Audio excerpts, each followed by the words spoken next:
stream here, and just as a little bit of a recap, last time you guys have successfully obtained the Orb of Souls, the orb that you need to put Logri the Binder, this evil necromancer, to rest.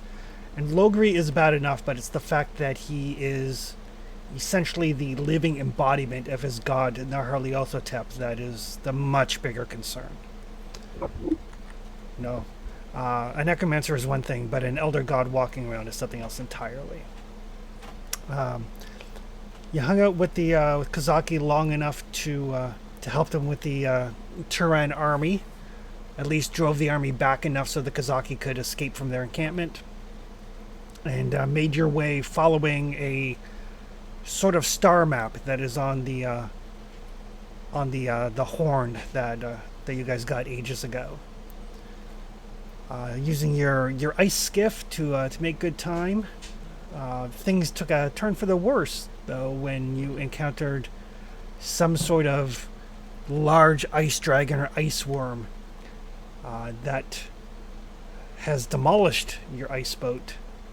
Well, that must be the one, though, that Caro's supposed to kill, and he's just kind of getting this jump on us. Oh, it's possible. I mean, you guys did at one point say that you would kill a dragon, so... Yeah. Mm-hmm. But this thing seems to be both extremely tough and somewhat tactical. It keeps using almost like ambush techniques and then sinking back beneath the waters. It is a spiteful and cowardly creature. Mm. But to strike out at an innocent boat. Mm. But you did manage to secure at least some supplies before your boat sunk down into the icy depths, and didn't lose anybody in the process. But now you are stuck on these small little rocky outcroppings in this sea of ice, with this beast under the waters, and you know it's just waiting for you. Ragnar and Clytius have managed to jump across to another landmass, but things are still looking fairly dire. You do know that you have scored some hits on the creature. It seems to be vulnerable in the mouth area when it kind of opens its mouth to take a bite out of something. It's not armor plated on the inside. So that has been your go-to so far, but it is still under the ice, still hunting you. And is it? Because I thought last time that we had heard it bad enough that it decided to bugger off. It sunk back beneath the water. Whether it has gone deeper down or not, you're not entirely sure. Chris, I don't remember. Did I attempt to threaten on this before? Yes, you did. Did it work? It seemed like it was slightly taken aback. So it's not immune. It is. It doesn't. What's it say? It can't be dazed or staggered by mental attacks, and it doesn't suffer penalty from traumas. So you kind of gave it pause, but you didn't stun it, which was your hope. Well, if it doesn't take traumas, then it doesn't matter.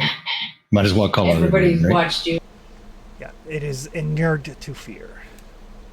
Oh yes, my favorite.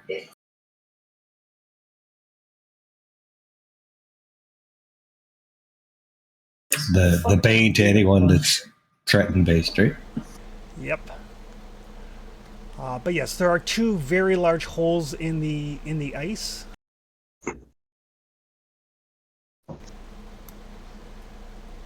And the creature has sunk back into the depths.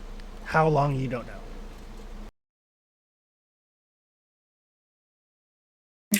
Right. So, gentlemen, Claudius, right now, can you hear me over there? Yeah. Anyone have a fucking idea what we're supposed to do at this point?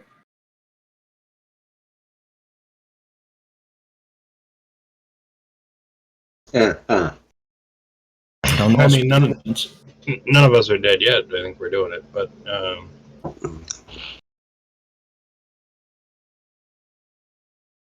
But you think we're doing what? the thing we're supposed to be doing, because we're still alive. You're saying we're being successful in this particular encounter. I mean, not totally successful. But the boat's gone. Well, I mean, lads, let's face it. We were supposed to, without the boat, we were supposed to have been walking anyways. But we just didn't have a good idea, and then we got a boat. We'll have to wait until we find some other workable material and try to recreate that. Well, I'm a bit less concerned about the boat and more concerned about the dragon. See, Aye, so That boat was really growing on me. there. This You walking is bullshit. Mm-hmm. well, we haven't actually walked anywhere yet. Oh, well, yeah, that's fair. We're gonna have to. Well, maybe if we keep fucking around here, we'll be able to die before we have to walk. No, Or everyone maybe have a survey of the land and have a look to see where more of these landmass pieces are and less open water ice, so that we can hopefully just skirt our way to the pieces and keep going, and hopefully this thing won't get us.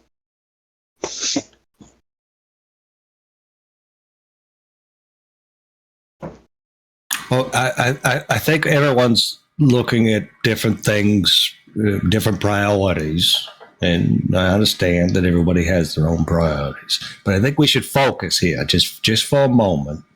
We need to focus on how we got to kill this dragon, so it doesn't eat us. Well, fine.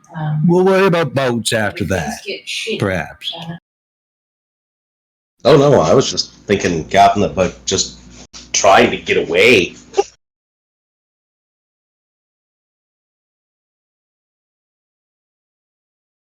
What, just run from landmass to landmass?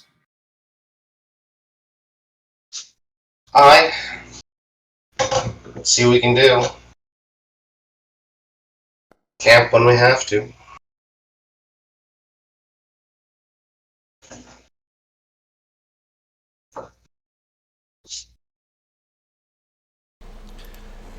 So as you survey out, there are other pieces of rock outcroppings and small land masses and everything.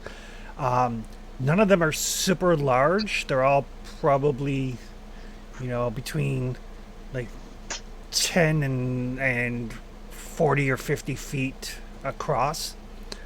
But they are scattered periodically, popping up through the icy river. Oh.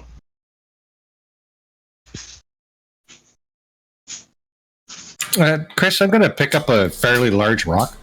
Okay. And just toss it north, say. All right. Just curious if this thing's going to react to it.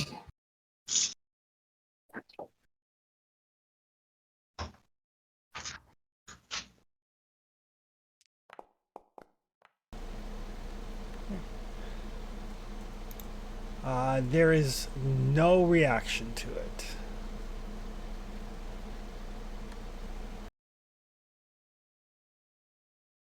Well, that's probably because the rock doesn't act like chum in the water.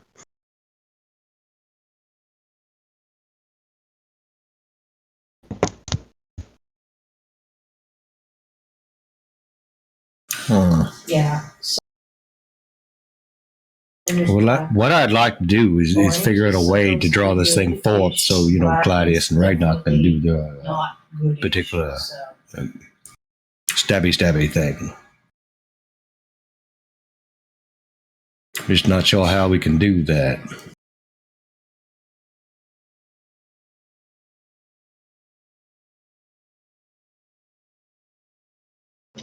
Well, I'm willing to give tempting it another try if Ragnar and Rory want to make ready? Claudius, remember you're pretty wounded. Should be all the more tempting.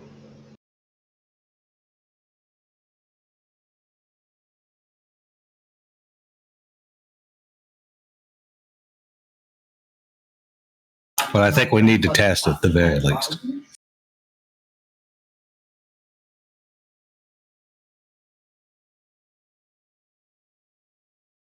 We need to know if it can sense us if we're on the ice, or maybe we could just sneak away from it. We're not sure how this thing works yet.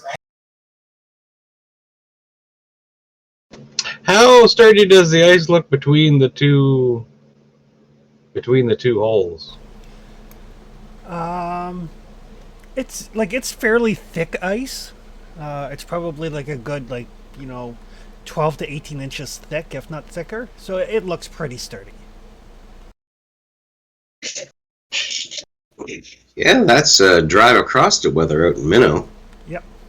Hell yeah. The station All right. on that. Well, Clytius is gonna, when everybody's ready, do kind of a,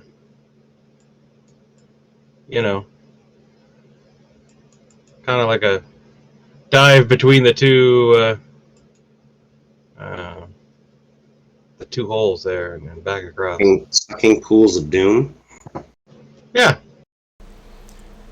Might as well keep all the holes in the same spot. Yeah, fair. Perfect. Give me a. We'll call it a difficulty 2. Goes down to difficulty 1 because of message runner. Acrobatics check. All right, sounds good.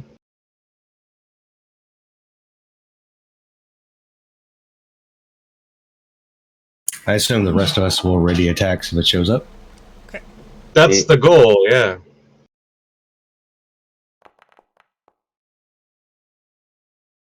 Oh, there we go.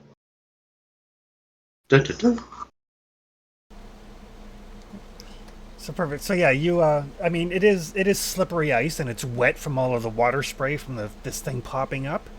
But you managed to make it across uneventfully. Nothing comes up. You don't see anything moving under the ice or through the water as you run by. Uh-huh.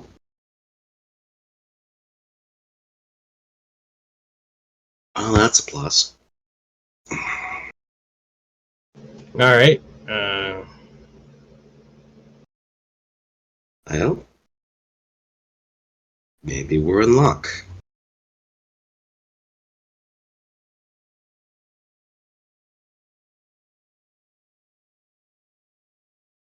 Why don't you try going around the top part, Ragnar?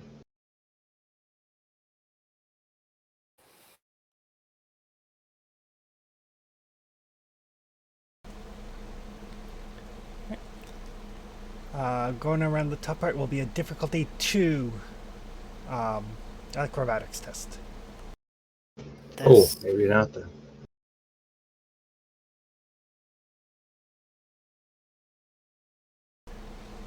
And that's assuming you're running and not just, taking your time and sauntering across. Take my time. Yeah, dangle the bait longer. Pretty much. I'm confident. I will make ready to spring into action should the beast emerge. Yeah, Berkey and I will too. So if I'm just sauntering across, what is it? Difficulty 1 acrobatics test. All right. Yeah. Yeah. You have not fallen into the drink. However.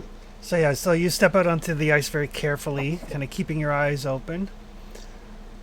You don't see anything moving through the water or under the ice or anything of that nature.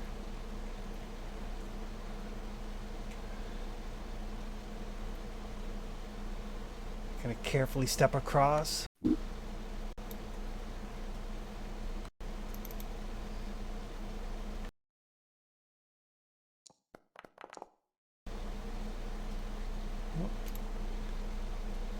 Still nothing.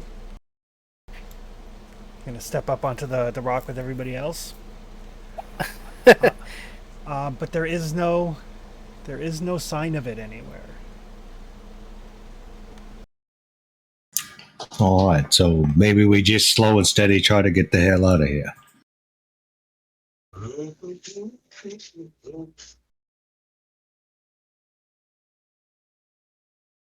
I mean, maybe it's been harmed enough that it's fucked off, and we could take this opportunity to get some space, maybe.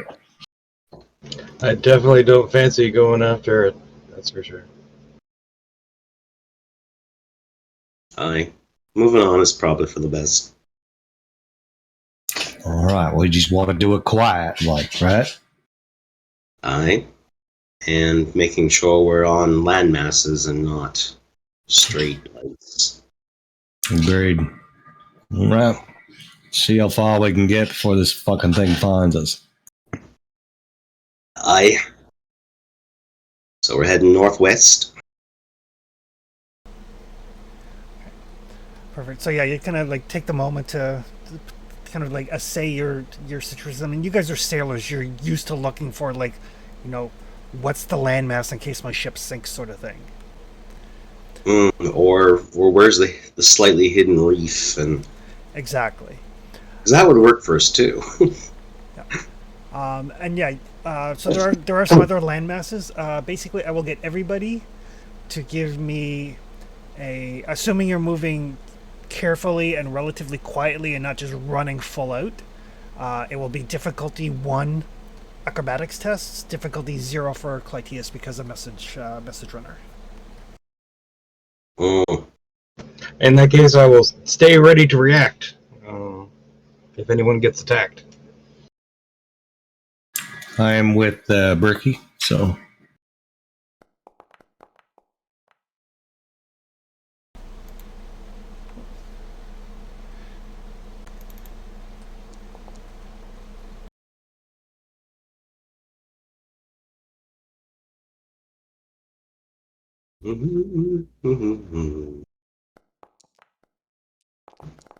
There we go.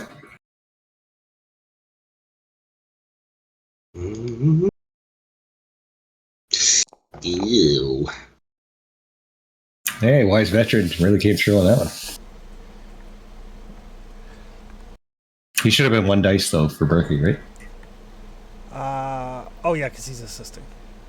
Yeah, we're a squad. So. Yeah. So.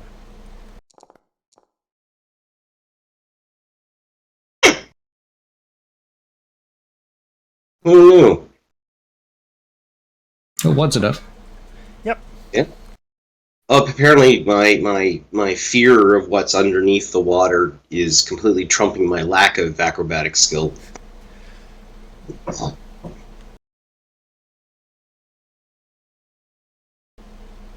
I've heard it's a good motivator.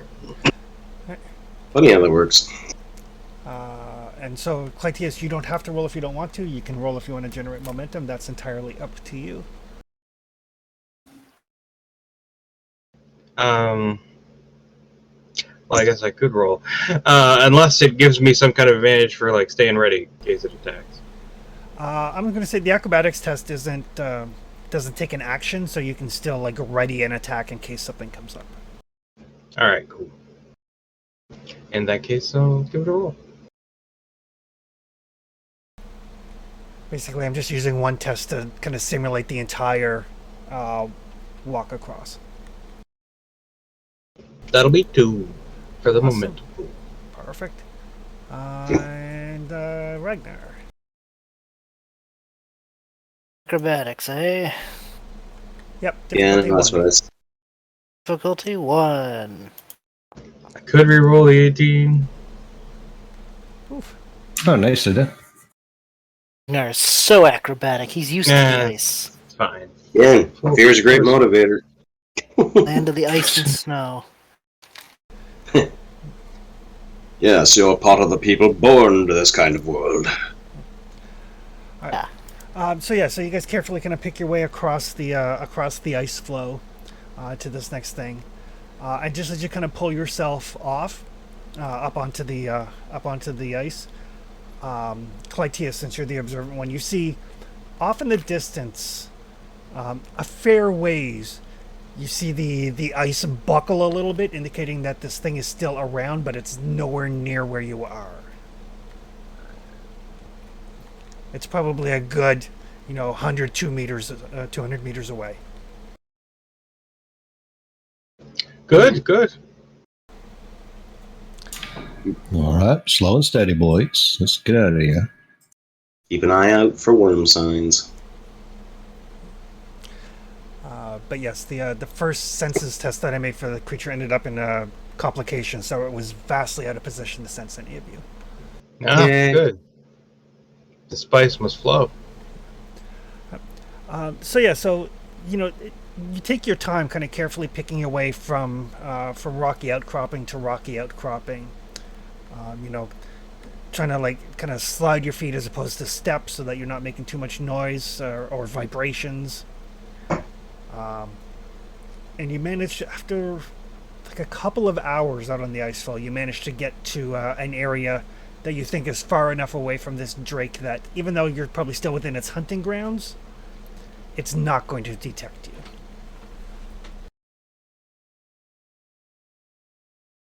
Well, outstanding. We need to travel some distance now, I suppose.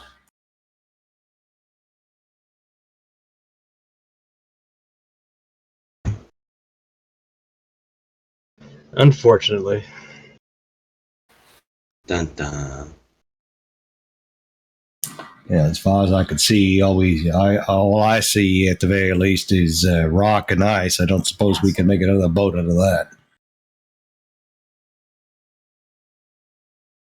No, but if we can find some debris somewhere, we might be able to do something.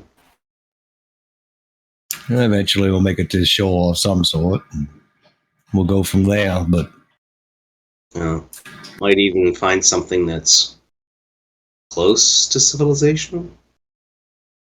it would be nice to get Claudius healed up if we can. Too true. But the odds of any settlement we run into are probably just slavers. In which case, we could probably just kill them all and take their encampment. Well, I'll ask them politely first, but you're likely right in the end. Either way, we got a place to be. We might as well get there. Aye, 'tis.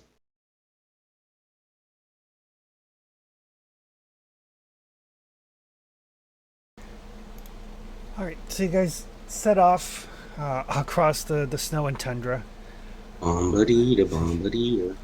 And it is a trek. I will get.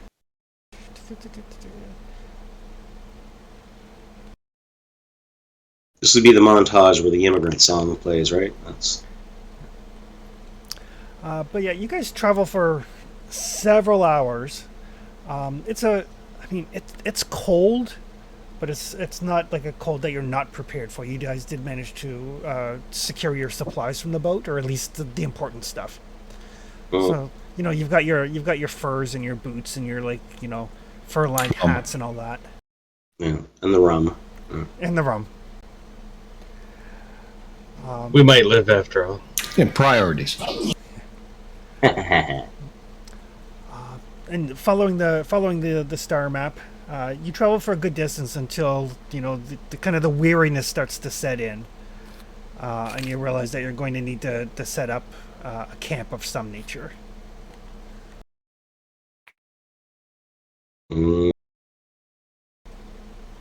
Yeah, Claudius, see if you can find us a spot. Something we can do. Some good rock outcropping we can get some shelter with. Okay. So it'll be a difficulty 2 survival check. All right. And others can help, of course. Okay. Excellent. My survival's 12, so it's not terrible. I don't have any things for it though. So we're doing a survival check here. Yeah. This would be a wintry climate, eh, Chris? It absolutely is. Winterborn. Mhm. Roll to What six. is the release? What was the difficulty? The difficulty is 2. It would be 1 for me, yeah? Yeah. Right. Why am I not seeing my survival? Oh, there we go. There it is.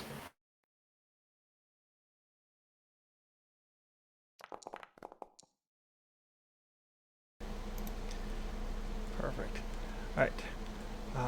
So that is plenty. It's 6.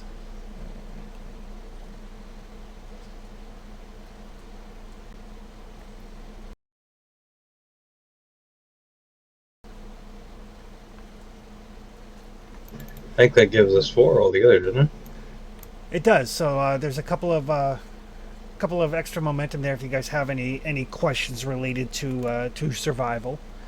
But between you, and especially with Ragnar being quite knowledgeable about these northern climes, you managed to find like an outcropping that's relatively sheltered and has like a nice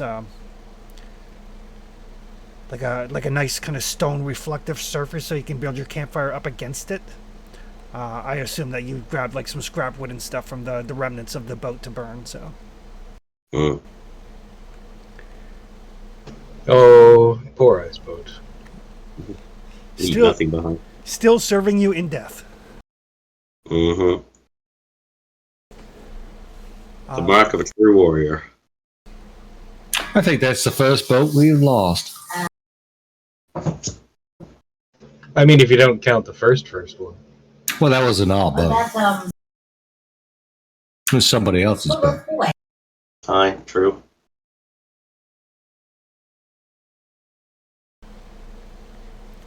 Wasn't even supposed to be on that boat, but Back when we were all young and misbegotten.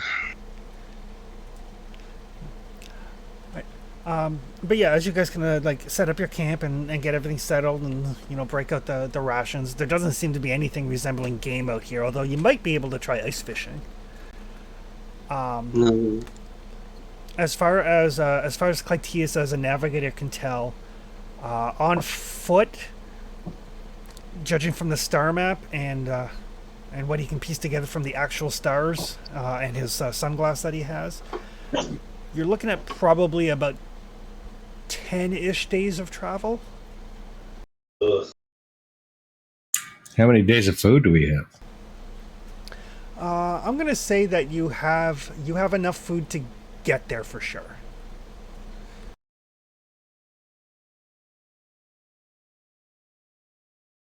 Gentlemen, Right. We definitely need to find more supplies. I am far more used to a better style of living than what we have in store for us. But regardless, we are where we are. So I guess we just press forward until we can find some advantage somewhere out there that will make this trek go a little bit better.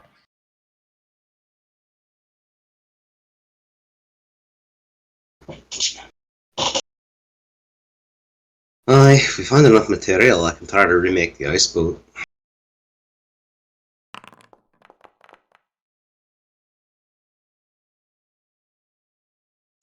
Let's get as far as we can until we run into something that looks like a material or an ingredient or something we can eat. Or...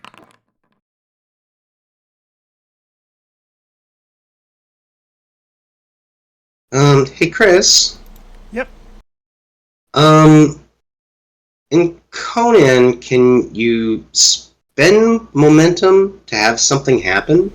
Like spend a couple momentum to have us find a small wreckage of something? You can spend fortune for that. Okay. That sounds like that might be doable.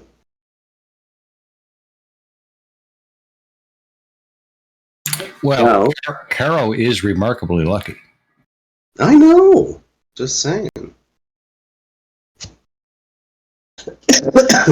I think Lucky Caro should guide us to the wreckage of something we can put together. I would be happy to spend a fortune. to run across something that can expedite this Yes, please. expedition. Not like you can't get it back, right? I mean, you are lucky. Very, very much so. Yeah, so Chris, I'll spend 3 momentum for fortune. Okay.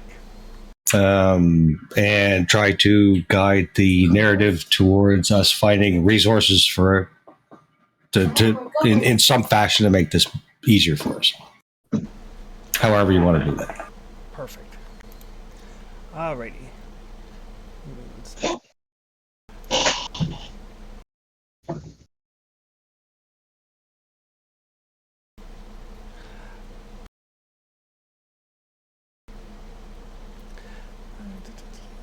I forgot all about that rule. It's a good call. Yeah, it just kind of crops up because, like in Fallout, you can do things like spend an action point or your luck point, and you can, oh look, here's the ammo I need. Yep. All right. So the night, night being more figurative than anything, since you guys have no idea at all what time it actually is. The rest period passes without incident. It's,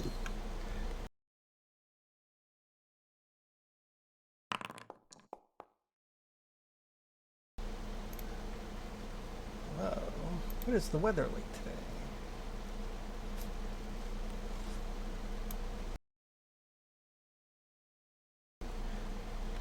Ooh. It is nippy out.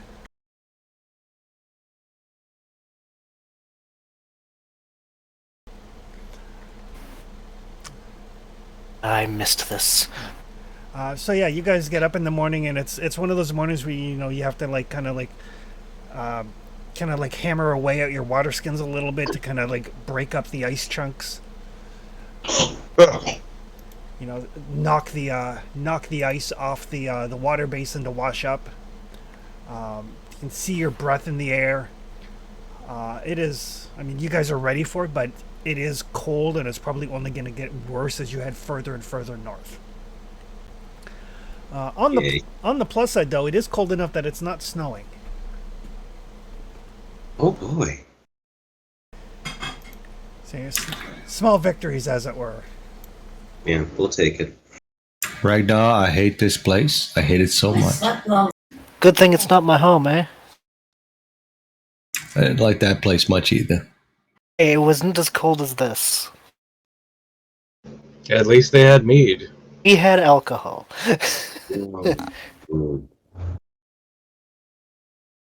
By my calculation, if we walk due west for something like, I don't know, 6 weeks, we'll make it to the coast. Half tempted to do that outside this whole end of the world thing.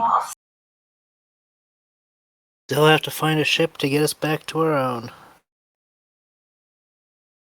Well, I'm sure we can steal a ship when we find one, but God, end of the world thing. 6 weeks. I hope we die along the way.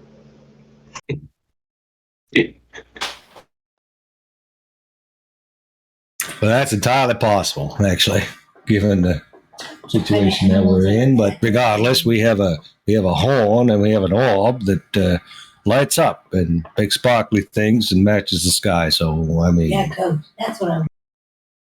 why I like not? to think when you mention the horn, you look back and Ragnar's pouring a little bit of mead into it. Just, yeah, we have a horn. Right. So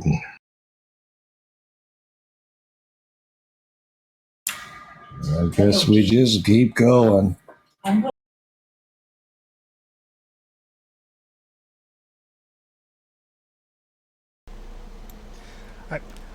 So as you travel along, you start to get to the part where this frozen river that you're traveling along starts to give way into more more regular terrain. There's you start to see where the river bend goes, but your map is telling you to kind of step off this frozen river and into the scrublands of northern Hyperborea. And periodically you do see trees starting to dot the landscape here and there, like very raggedy, barren trees, but sources of wood nonetheless. Rocks here and there. And Clytius, I'll get you to give me an observation check.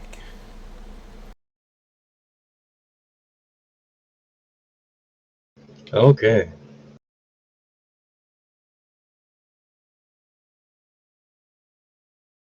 I'll spend a momentum on this one. Oof.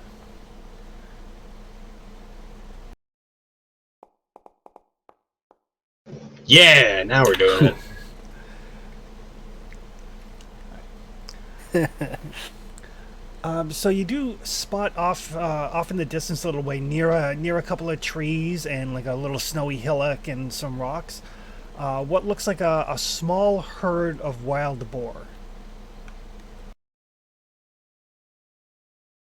Dinner. Excellent.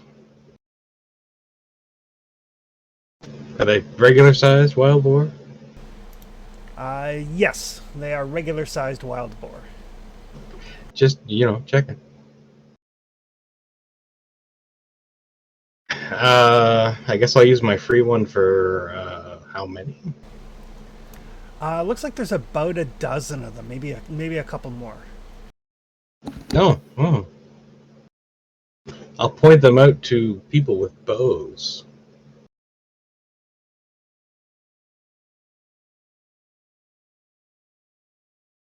Well, Bucky, I don't suppose you can get us dinner.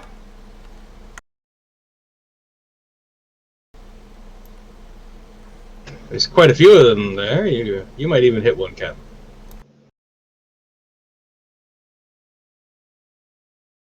Well, I mean, I'll try my best, but I mostly hit because I'm rich, right?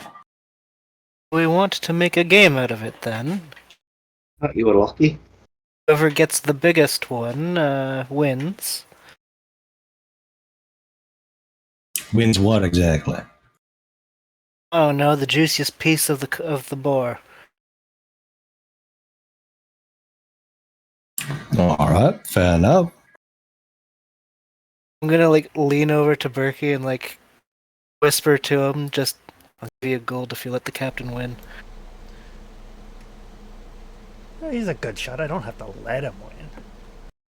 Yeah, just don't go for the bullseye on the second shot, not the first there's one. there's a lot of boards. You can all shoot one.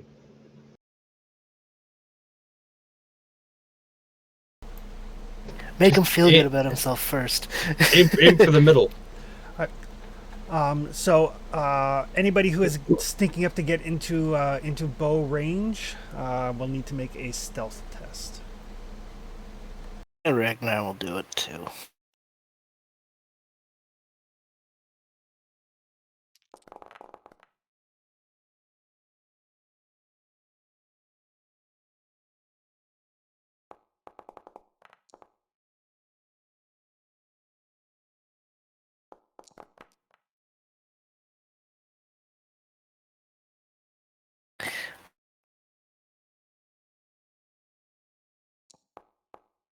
I'm so good at this. Oh no! Oh no! Oh no! Oh no! Berkey's no, I'm not no, gonna no. let him fucking win. Oh dear. I think it's like What did he do? End up like lighting himself on crunch. fire? crunch. So as you start to sneak up, the boars do notice you, and it looks like there's it's a decent sized herd of boars, but they do notice you, and as a result of Look angry. as a result of the complication, I will Which one? I will spend the doom from the complications to have the boars interrupt initiative. No. I like to think it's like we were getting up there, and then in the silence, just at you. So And they kind of Echoing across the tundra. Oh, Bert. Big, big. If this is what kills you, I'll be disappointed. So a group of boars charges each of the fearless hunters. They're just basically it's not like these 5 are attacking and these 5, like the horde charges. It just so happens that group wise, this is how it breaks down. Yeah. Oh, Lord Jesus. Mitra. What a fine day to not really be a hunter. In Soviet Russia, boars hunt you. So the charge against Karo. I would like to parry. By the horde. Gonna parry with your bow. Sure. Okay. Bye bye bow. For the horde. Oh man, you Give got me 3 successes. There's no way I can get 3 successes. I'll spend 3 momentum for a fortune. Okay. Da-da-da-da.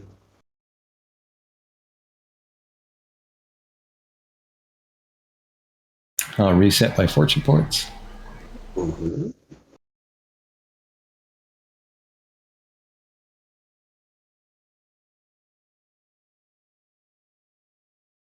As soon as I can find it, the sheet's different. Oh, fortune. There we go. 3.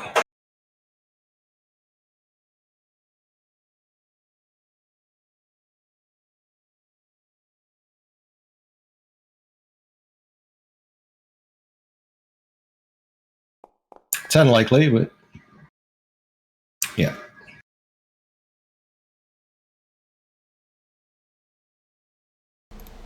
Worth a try.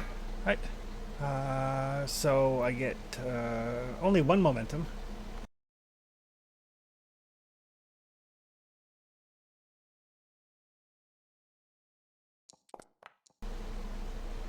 Oof.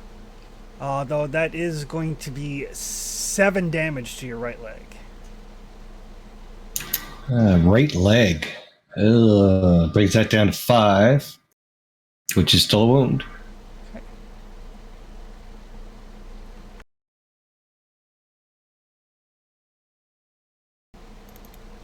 And the one's charging Ragnar.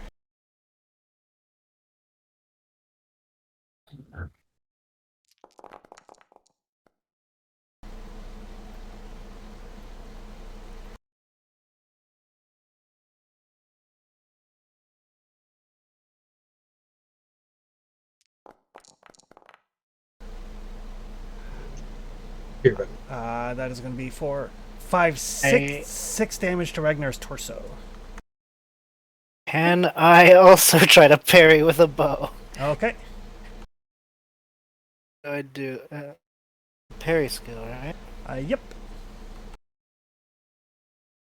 Don't like this. Cost of doom unless you have deflection. I have deflection. Do you? Awesome. Ew. I had to actually double check, but yes, I do. Deflection is great because it makes the first parry free. And normally we have shields. But Yes. Perfect. So yeah, did you see these things charging at you, and you get your bow down? I'm charged by worse. And the one's attacking Berkey.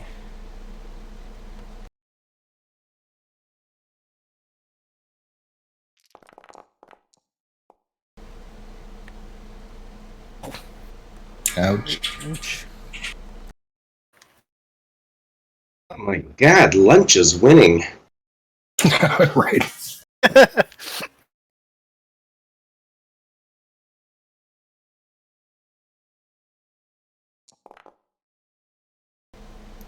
Because they charge, they can re-roll. Oh no, that's going to be 4, 5, 6 damage to Berkey's torso.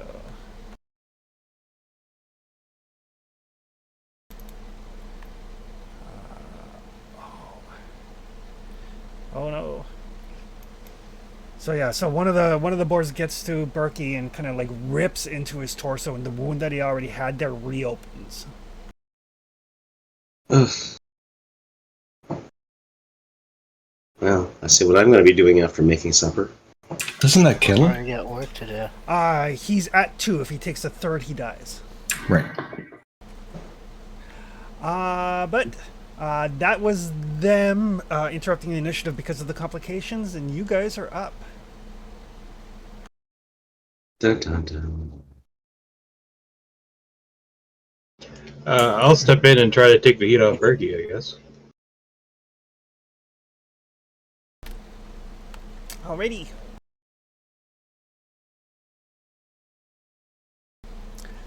And yeah, it's just like a mass of like blood on the snow and squealing pigs and Oh, my leg again. Sounds like Shirley. Spend 1 momentum to do that okay. with my battle axe. That is a solid hit, giving you 3 momentum in the process. Oh. Do I have 4 melee talents? 1, 2, 3, 4, 5. Yep. And remember, if you have any melee talents they have multiple ranks in, each rank counts. Oh boy, 6.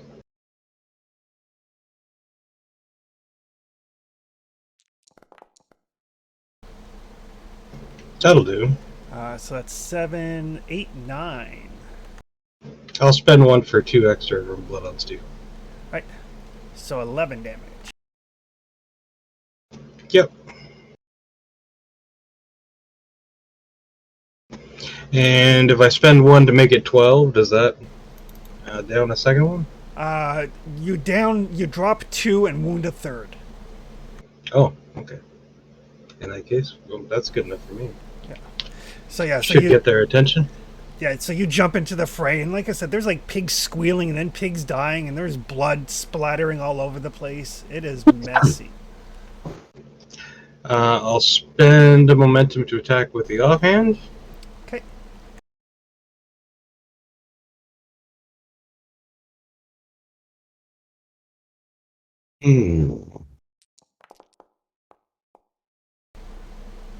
Oh, that's all goodness. So that'll be 2 momentum because difficulty goes up by 1. Yeah. Oh, sorry. Ignore that. Yep, I do that frequently. I meant to hit damage. Reroll 3 blanks.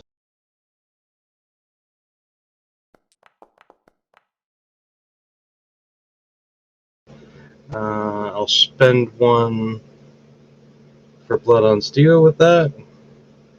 That gives it Vicious 3. Oh, God.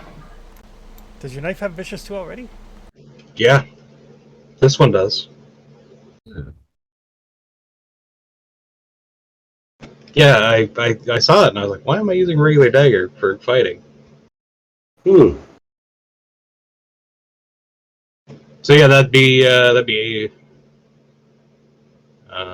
Vicious 3. That makes it what? 4 and 4 and 2? 10? The Ganada knife has Vicious 1. Oh, it says Vicious 2 on here. Yeah, I'll change it. Yeah. But still, that's Vicious 2, so that's 1, 2, 3, 6. That's 8. Okay, sounds good. Yeah, not bad for an offhand swing. So you jump in there and you like slaughter 3 of these boars and badly wound a third one. You definitely have that group's attention. Good enough. Okay. All right. Yeah, got her all changed there now. Okay. Sorry about that, Chris. No worries. I was like, there's a weapon with Vicious 2. Why don't I have that in Tony's game? Especially on a deck. Yeah. Totally self-motivating lookup. Well, there are some weapons that have Unforgiving 2 and Vicious, so if you hit them after an exploit, it counts as Vicious 3. Ouch. I think it was just the note that was messed up. That might have been. Yeah, so that's what I changed. Anyway, it reads right now. Alrighty. So that'll leave us with Ragnar, Karo, and Rory. Ragnar will, just back to Berkey, like, Berkey, pack the fuck up. And, am I able to up the bow to be able to use axe and shield? It's a minor action to draw a weapon. Okay. I still be able to smack something. Yep. Excellent. That's what we're gonna do. We're gonna swing into this group that's on me.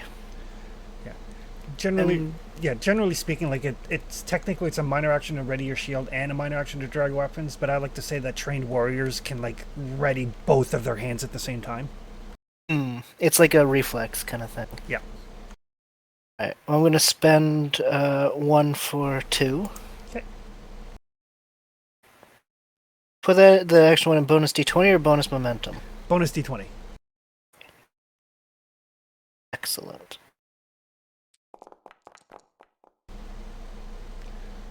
Oof. So you have 2 extra momentum after filling the pool. Alright, well let's see what happens first.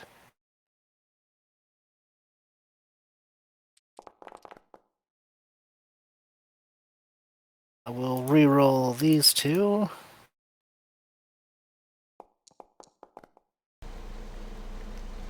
So that is 8, 9, 10, 11. That's 12 damage. But on still do anything here, we'll throw that on it.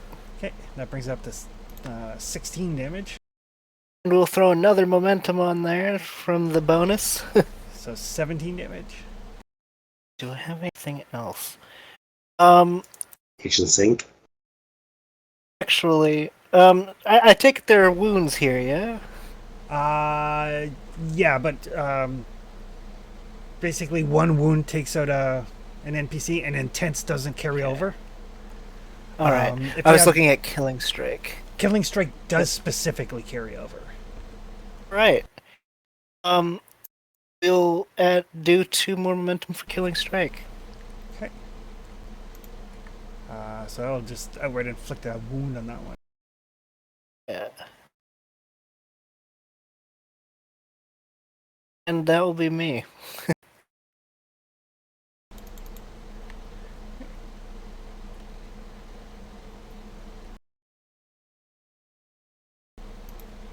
Perfect. So yeah, so you just lay about with this battle axe and slaughter a boar here, embed the axe there. Oh shit! I forgot that Clytius rolled a complication. It's true. Okay, perfect. I know what I'm going to do with the complication. So, all right. So yeah, you down all but one of that group. Right. A flourish of steel. Leaving us with Rory and Karo. Berkey is going to try to back the fuck up.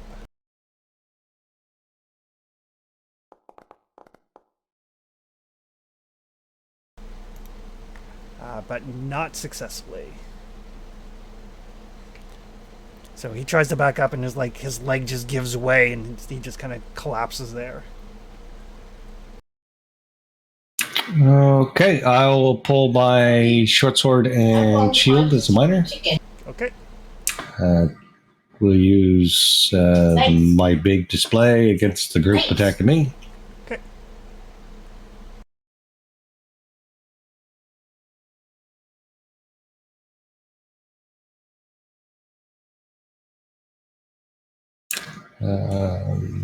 Momentum, we have a lot. Well, it doesn't matter.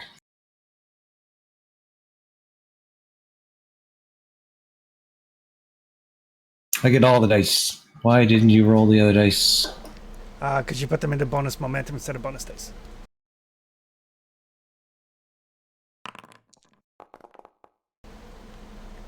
Oof. That would normally be a very shitty roll on 3d20. Yeah, but I'll absolutely take that. One, Yeah. 2, 3, 4, 5, 6 successes. Okay. Kara has had enough of this. Apparently. And roll damage.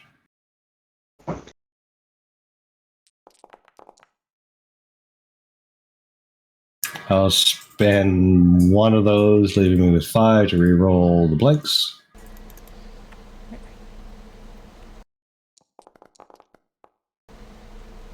Oof.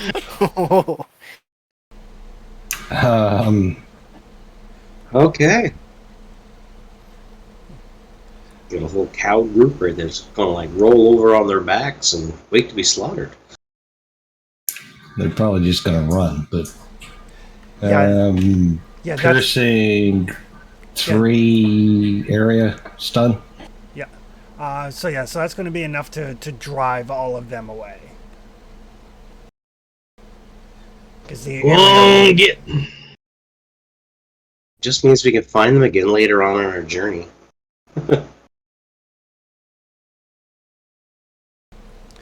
So yeah, there's a bunch of squealing of pigs as they all run, which will bring us to Rory. All right, so I'm assuming there's dead pig bodies. There are six dead ones. Okay, well that's enough for food. Cool. So I am. Oh, question. So we've had enough time for all our resolve to heal back. Yes, your resolve and your vigor previous to this encounter would be back. So, and I guess the other question I would have is that somewhere along the line, I do have trauma from resolve. Okay. So I'm assuming through the course of our days of journey, probably Caro and I could talk it out. Yep. Somebody will have to make a counseling roll for that. Yeah. But yeah, I think he's Yep. got it.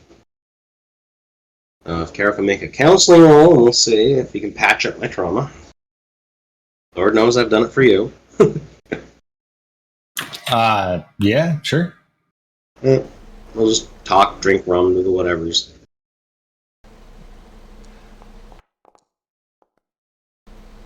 Sweet. There you go. Okay. Man up. Yep. Alright, let's turn that into a little bandage. As Rory starts to move forward, going, okay, there's some dead things. You do see larger boar-like shapes.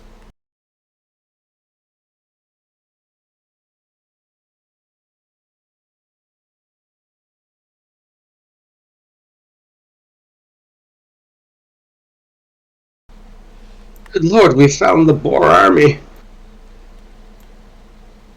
So there are definitely, and these ones look like these are less boars and more small horses. Holy shit. Are they boring down on us? It looks like the squeals of all of their smaller cousins have attracted their attention. Alright.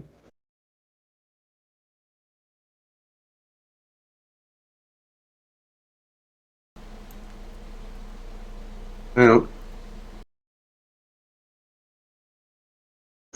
for my part, I'm going to go and try to stitch up Berkey. Okay. So that is a difficulty 2 healing roll because he has 2 injuries. Ooh. Okay, let's have a look here. Talent specs. So what can we do here?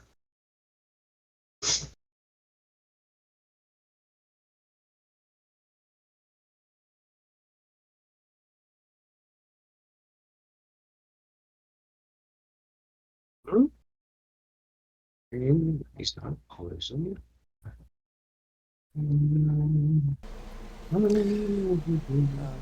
So yes, the giant boar is actually as large as a full-grown warhorse. Oh, Oh God. yay. So if we can, break them and cow them, that, we can use them for mounts? Some people do. I know which end is the front. Uh-huh. It's the angry part. Alrighty, so we got lots of momentum. I'm going to snag 2 for the roll for the Berks.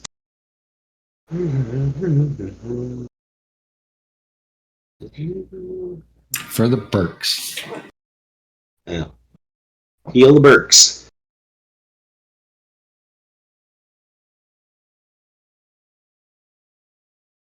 Two momentums. And away we go. Yeah. I'm going to re-roll the whammy. Okay.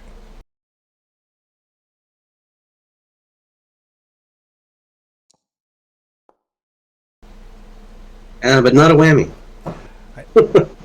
So yeah, so you take a look at this massive boar wound, and you're like, there's not a lot you can do to patch this up currently.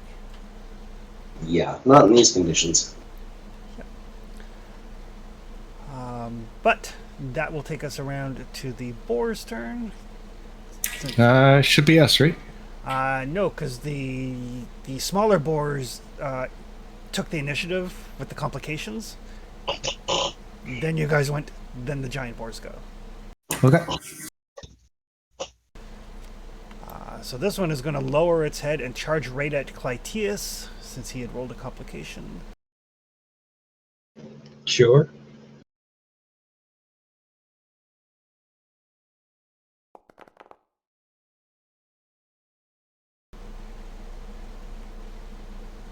That is going to be a hit.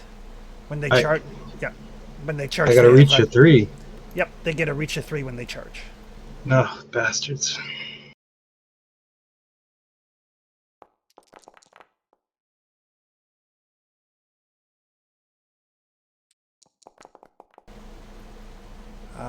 That is going to be 5 damage to your left leg.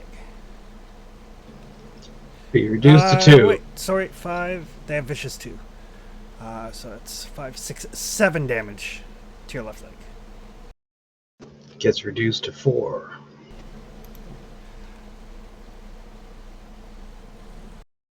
Claudius is sturdy. Caro is not.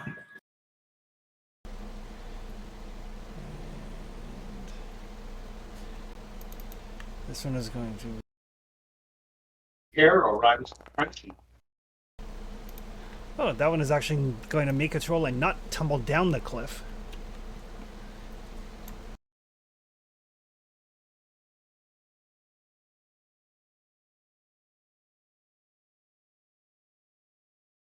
Must be one of those rare Appalachian mountain boars. So yes, giant boar bearing down on Caro. Perry, Okay. Do you have deflection? I have a shield out. Okay. But it is your second reaction in the turn. Because you parried with your bow. True. So it's only 1 doom instead of 2. Didn't the first parry happen before our turn though? Yep, but it's during the entire round you only get so many reactions.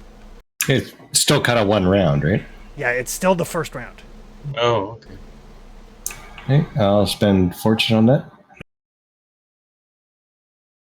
Because I am very fragile. And difficulty is 1, right? Difficulty is 1.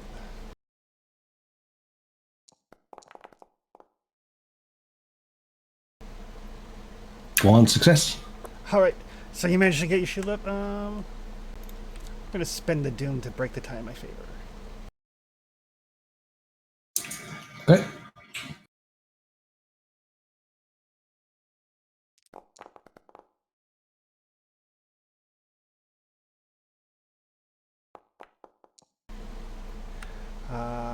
That is 4, 6, 7.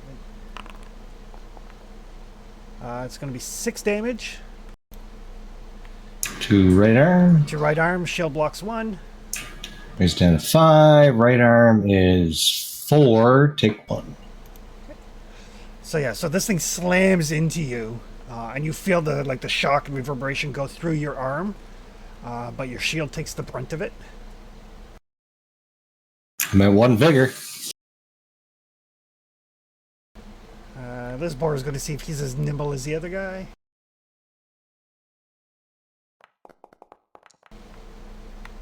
He is not. Have any mountain goat DNA then? That one apparently does not. Back around to next round. You guys are up first.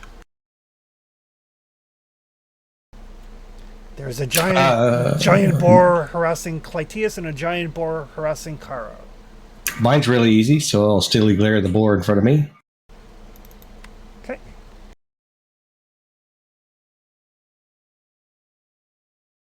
We're low on momentum. Probably because I keep spending it. So I need bonus momentum, right? For the extra no, bonus momentum is for things like Living Shadow or Strong Back, that sort of thing. Bonus D20. Bonus D20s.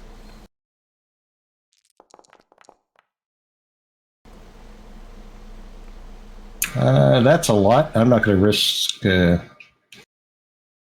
going to risk complication.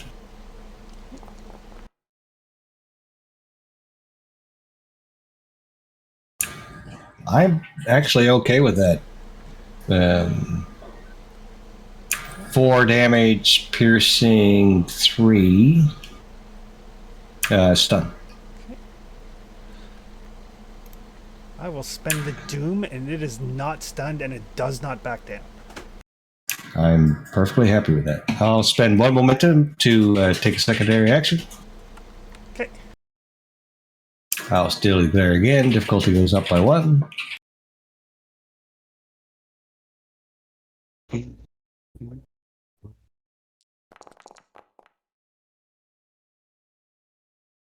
I'll re-roll the 20. Mm. 3 successes.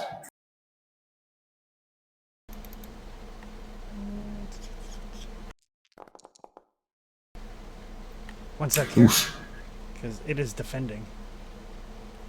Oh, okay.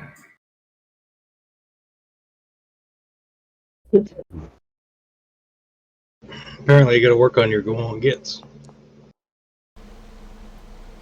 Nope, don't think I do.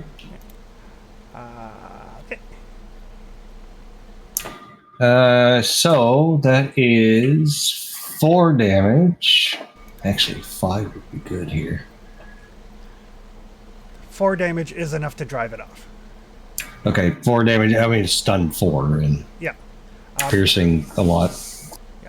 But yeah, it slammed into that shield, and it's like momentarily shakes its head, and then you kind of go on get with it, and it does run off. It is out of the fate. And for a minor, I would like to move behind cover of this tree. Okay. That's me.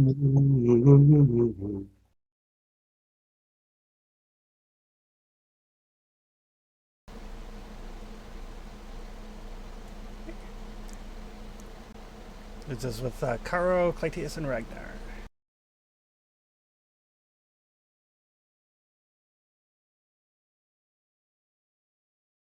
Okay, I guess I might as well take a swing at the one I've got here. Okay.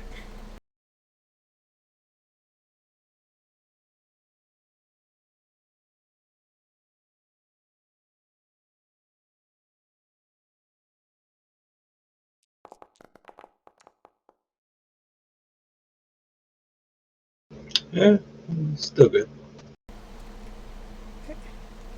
That is hit.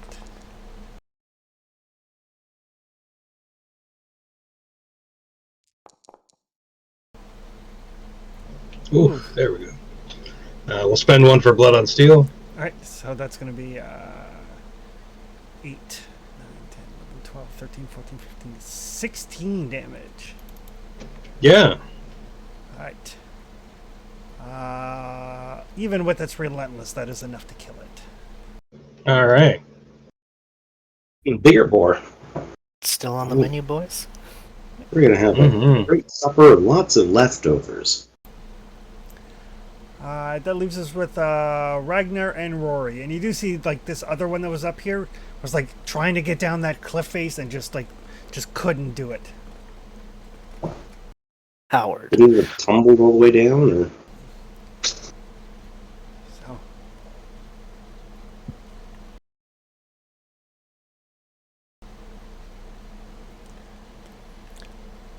Oh, and just because I know Clytius got a complication there as well. When you killed that thing, you basically wrenched your battle axe right into its skull, and there's a little chip out of your battle axe. Damn it. So until it's repaired, the damage of your battle axe is reduced by 1. I think Ragnar is just gonna put himself like up here and just ready for in case this one up here does actually make it down and decide to charge. Okay.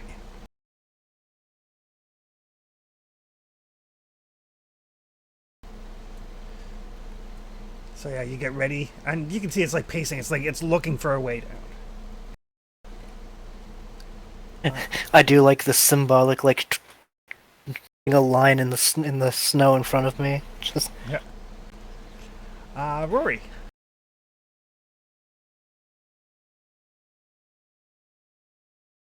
I'm going to drag Berkey over here by the tree with Captain. Okay. Yeah, he's like there's a bunch of blood there, and you can see like inside parts that you probably shouldn't normally be able to see. Yep. Now that I've got him to a nice, better location, can I attempt to fix him again? Yes, you can since you have a medical kit. I do.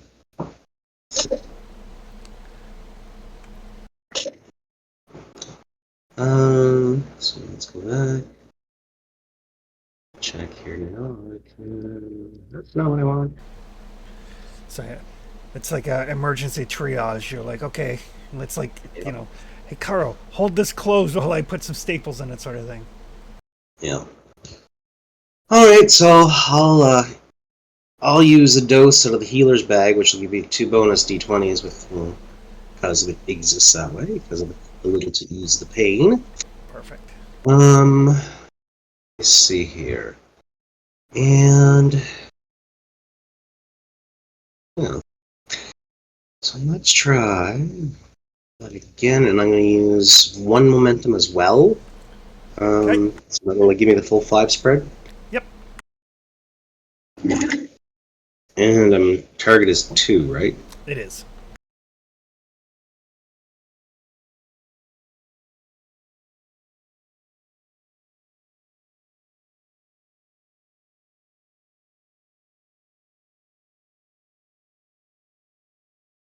I put 1 in momentum and 2 in bonus d20.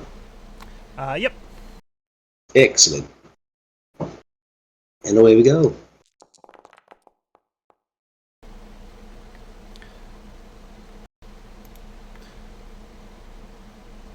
There we go. So that will treat 1 wound and 1 more for every momentum that you spent. Well, I'll spend the 1 momentum that I generated to make that happen. So we'll heal up, stitch up Berkey.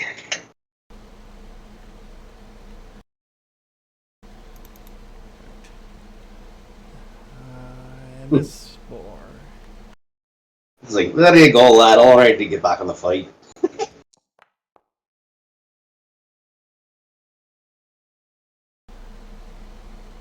That board does find a path down and come charging in towards Ragnar.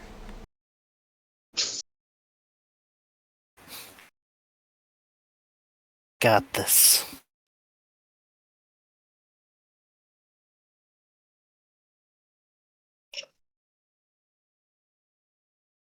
If I did ready the attack, yeah?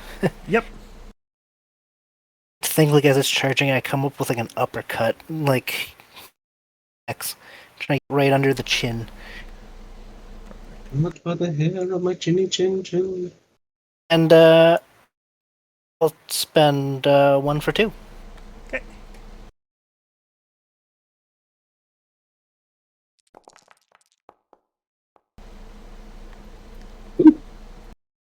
It's pretty. That is a solid hit as this thing comes charging in. None shall pass.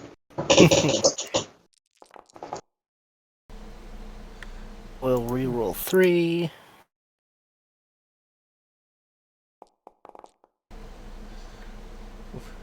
So it's going to be 7, 8, 9, 10, 1 for blood on steel. 11, 12, 13. And it takes a wound with this, yeah? It takes 2 wounds, as a matter of fact. It's still standing with 2 wounds. It is not. Excellent. I will not spend 2 for an extra wound then. There. But yes, after and you can see like the others have fled. The ones that Carol's drove off have fled. So now there's about 6 smaller boars and 2 giant boars, kind of bleeding out here on the snow. That's great. I'm going to be busy for a while.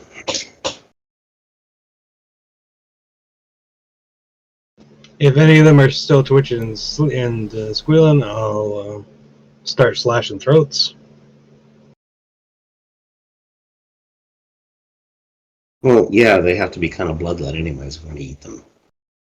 Yeah.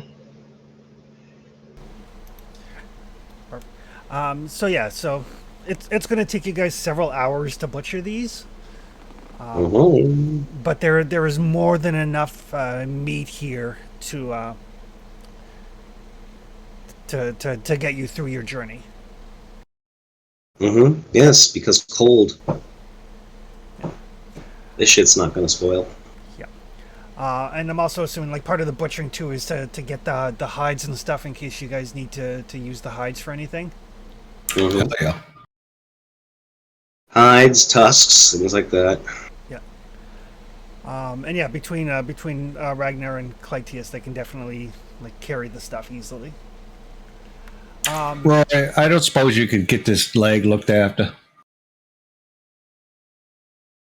Aye, bring it over. Well, I guess you're already here. But how about you come to me? I'm the one with the gimp leg. I'm right here. Oh, Dodge, you're just on the other side of that trailer. Just shush, I'll be right over. Loop. Alright, let's have a look at it.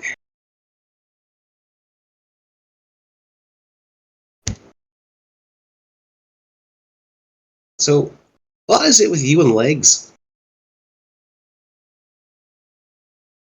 Well, I don't really know, but it seems to me that everyone tries to turn me into, well, maybe it's a stereotype, the captain of the pirate ship with a peg leg.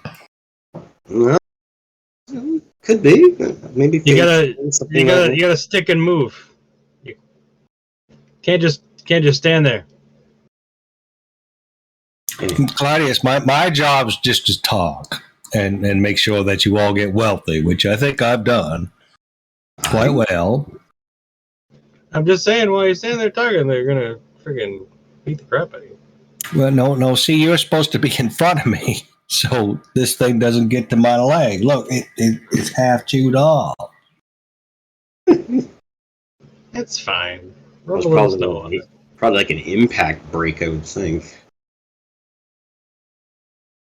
If it's a boar wound, it's probably cut open pretty good. So, we'll go to, well, stitch them up.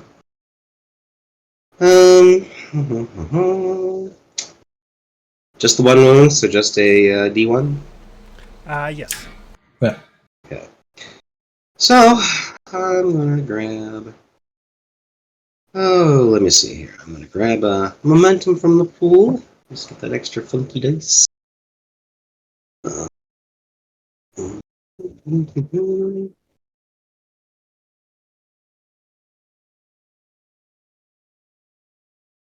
I have achieved my goals. Excellent. So you Bandaged. yeah, you bandage that up, and you guys do notice that like there are some like sizable trees here. Oh. This one in particular. I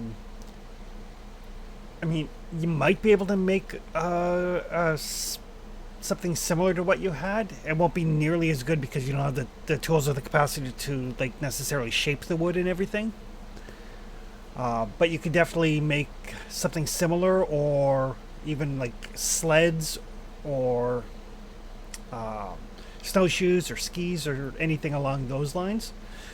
The crafting difficulty will vary depending on what you actually intend to make. Well, we've got lots of bones to use as ski runners. And you can even use like the tallow from the boars to wax the skis. Mm-hmm. That being said, if you guys want to make sleds, you do know that there are definitely wild boar in the area that somebody with animal handling might be able to bring to bear to pull sleds. So you have some options. Of animal handling. If you want to try to wrangle a pig, I support you from a safe distance. Also, I would assume that if we've got enough pig hide to maybe even fashion a sail. Yeah, it would be. I mean, it's not going to be as like supple and light as canvas, for example, but you do. I mean, each of those giant boars is the size of a warhorse. There's a lot of skin covering one of those. Exactly. So between wood, tallow, bones, skins, I think we might be able to do something here. Well, I think more importantly is that in this little competition that we started with, it's a tie. Except for Berkey. Berkey never got any of them. Berkey looks at Yes, things like well, damn pigs. yes, well, still, he's still going to need to have a good meal to keep his strength, so I guess maybe we'll start with that. I'm just going to sit here, just going to smile at Berkey, flick him a gold. I mean, the captain looked good. I'll chop down one of these trees and start delimbing it for firewood. Okay.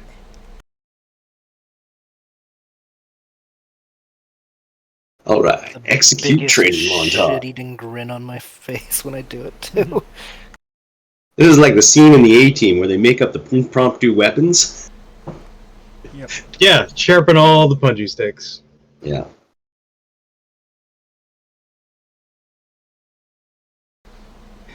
If you get a chance, Rory, could you take a look at my axe? It needs a little sharpening.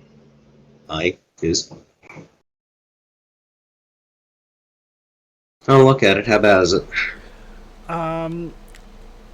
It's not terrible. It's more the fact that you don't have access to a whetstone or a grinder or a forge or anything. So essentially, because you don't have the proper kit, you can still try to fix it, but the difficulty will be higher. Okay. How much higher? It'll be a difficulty 2 crafting test. Okay. Well, we seem to have some momentum.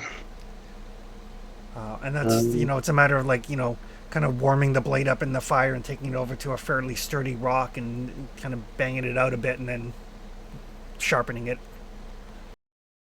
Anything I can do about that alchemically? No. Okay. Just wondering. Although, on an important note, like if anybody's like super armor gets damaged, you do need to use alchemy to repair it. Fair. That makes sense. Alrighty, so in that case, I guess we'll do a little crafting. See if we can get his axe into order. Let me see here. Alright. So it's a D2. And we'll take 2 momentum. Because, shit to get done.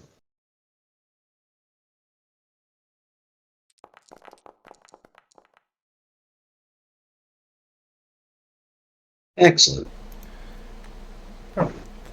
So yeah, it takes you, basically, you guys get the fire going, start stripping down the boars, getting the usable parts. While you do that, you've got the fire, the axe blade in the fire, heating it up. I mean, it's not going to get red hot in a campfire, but it should be good enough. You can take it over some rocks, bang it out. Good as new. Sweet. Excellent. Good job. I'm here to help.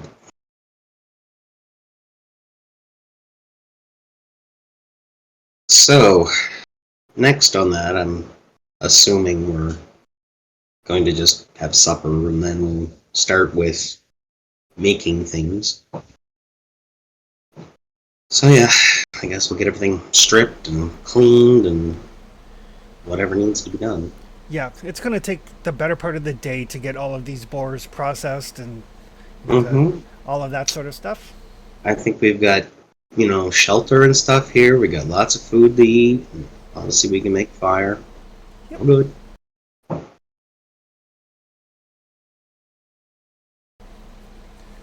And then for the crafting of the skiff, that is going to be a difficulty 4 crafting roll, but everybody can assist. Okay.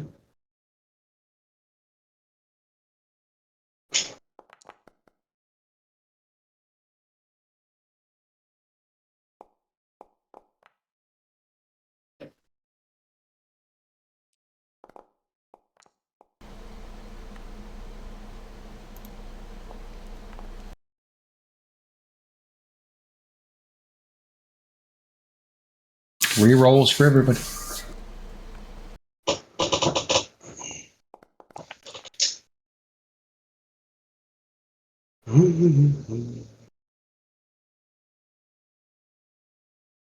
I get my roll down to just failure.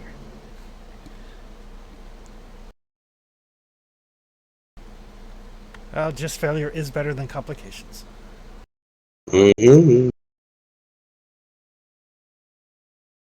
Alrighty, so we've got 1 success. I'll make the main roll. Alrighty, so that's a D4, you say? Yep. And, we're going to spend a fortune. And we're going to spend the other 2 momentum. Or is it just 1? Fortune counts as 1 or 2 dice. Fortune counts as 1 die, and then 2 momentum. Yep. Alrighty. Well, let's have at her. There's a fortune talent that allows you can spend a fortune to get 3 extra dice instead of 1 dice set to a 1. Mm-hmm. Oh, that could be interesting. And you can reroll dice because Karo is helping. Yes. Okay. So clearly that complication ran their roll.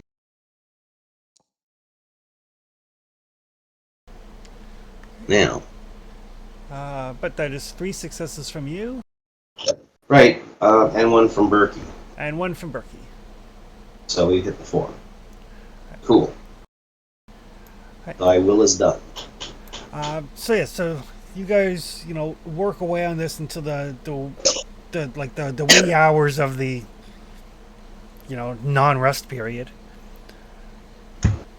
And you've got something. It's not quite as nice as the one that you had. It looks a little bit less rugged and it handles a little bit rougher. The sails are heavier. May not be quite as speedy, but It We have looks, Mark II.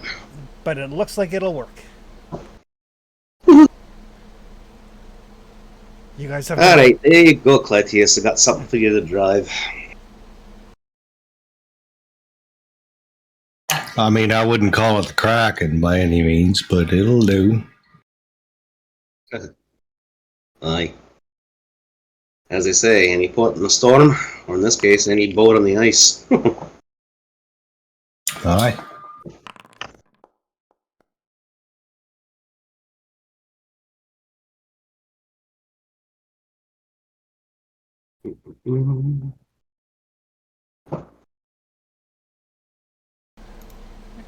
Again, the evening passes without incident, Yay. but it is frigidly cold in the next morning. Like you guys get up and the furs, the sleeping furs are stiff. It's the sort of cold where everything is like preternaturally quiet and everything is crisp. Probably a decent breeze, though. There's a little bit of a breeze, Mm-hmm. but yeah, and it's the sort of cold where you can hear like popping sounds in the trees as the sap freezes. Oh.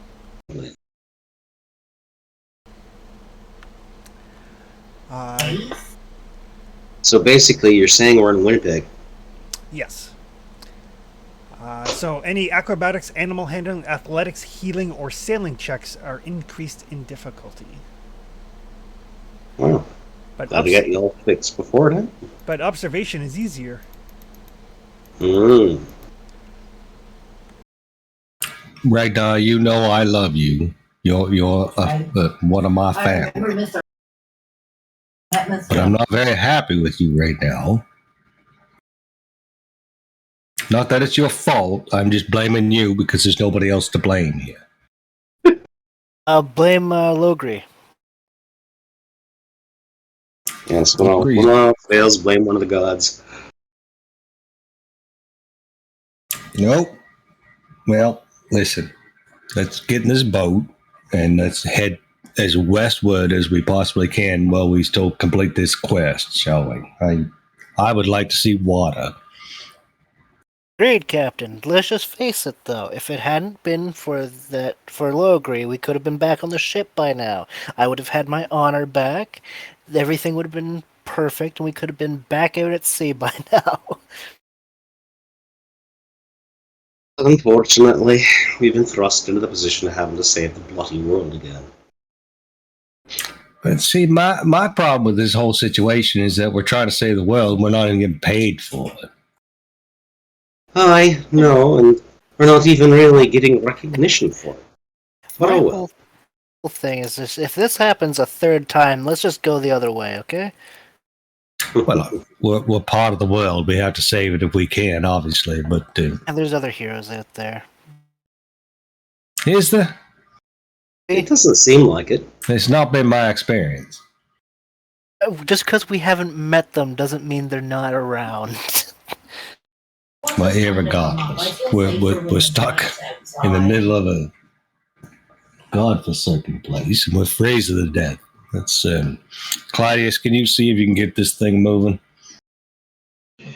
Oh yeah, let's give it a try. So you can get it moving. It's not super difficult to get it moving. It does prove to be very difficult to steer. It's so cold that like the sinews and everything that you guys have used to bind it together are like freezing solid. So you have to be careful, and periodically parts of them snap. You have to like stop and repair them. Mm. I hate this whole trip. I hate every bit of it. So for the first couple of hours of the morning, you guys, you're bundled up underneath your furs and your travel and stuff like that.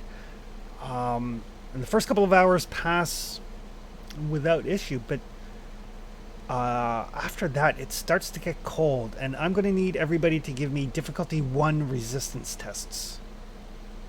Oof.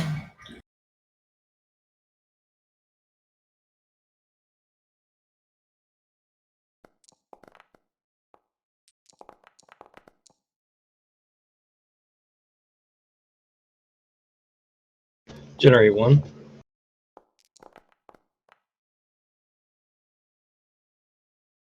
Sharing one. Spent a fortune for it.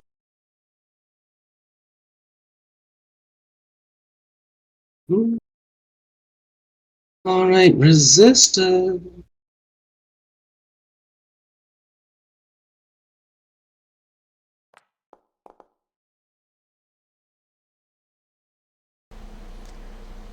I is good. Perfect. So the first 2 hours pass without incident. The second 2 hours, it is freaking cold.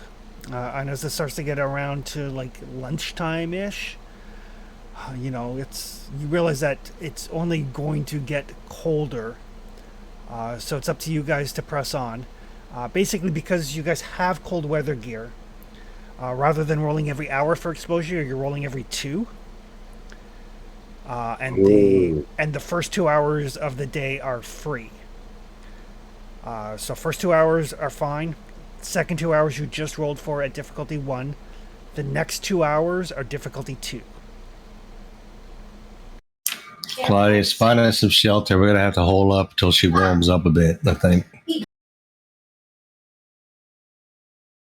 All right.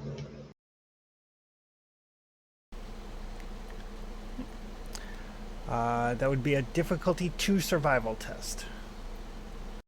Is it reduced by?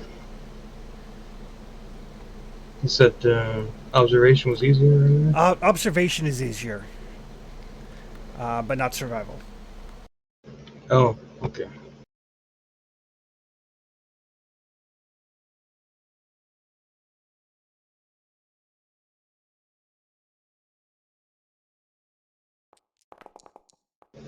Ah, crap! I forgot to change it. Oh, that's balls anyway. Never mind. As you start looking around, you don't see a lot out here. I mean, there's like little outcroppings here and there, but nothing that's going to provide you any sort of shelter from the cold. But you do spot off to your north, because observation is easier, what looks like a cave entrance. All right. Seems like the cave is the only thing on the horizon. Might as well look for the go check that out.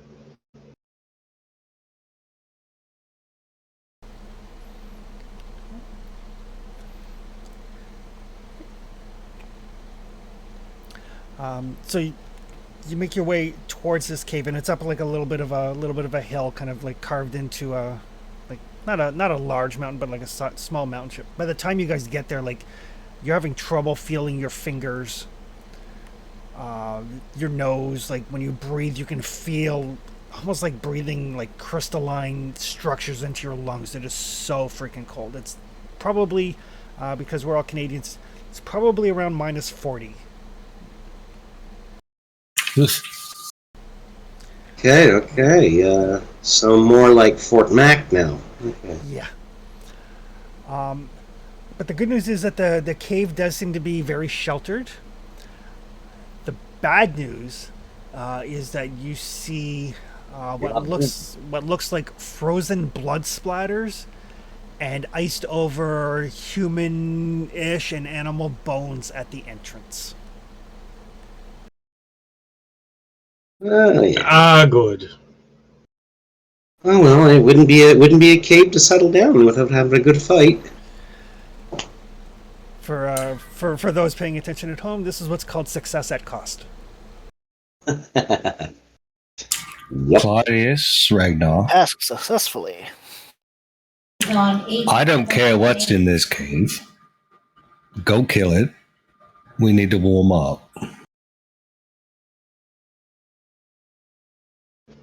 Sure. Sounds about right. Yeah.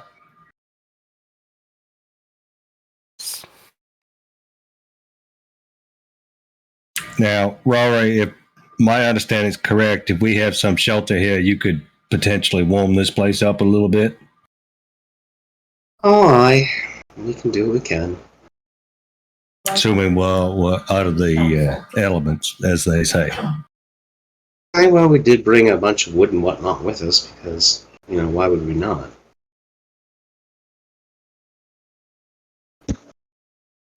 Well, I was thinking using your special talents, perhaps, to make life a little bearable again. Well, we'll see. But first, let's find what's in this cave, I suppose, right? Right is. I'm sure there's shenanigans here somewhere. I'm gonna spark a torch before I go into the dark.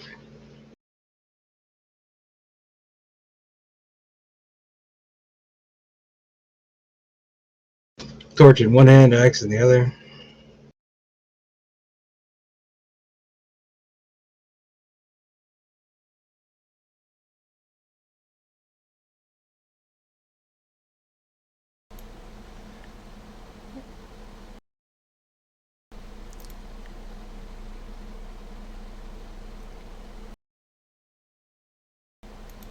Give me 1 sec there.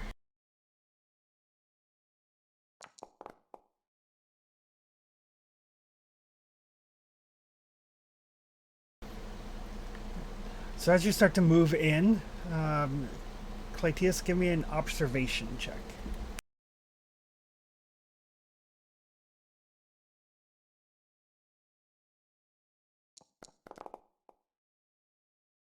I can reroll a 20.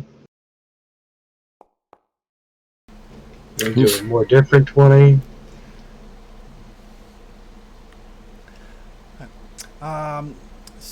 But you did get 1 success. So you do hear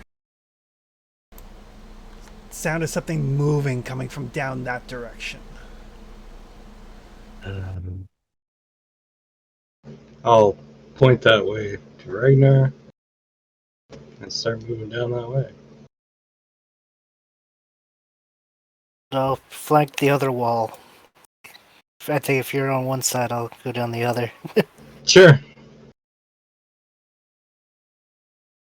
Hopefully, it can't hit both of us. No.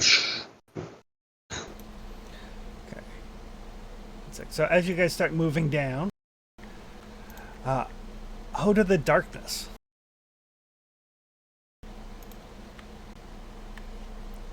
this very large rock comes rolling out of the darkness. Well, not rolling, like pitched out of the darkness towards you.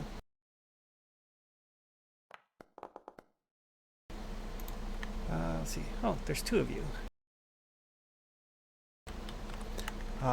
So on a 1, it's Ragnar, and on a 2, it's Clytius.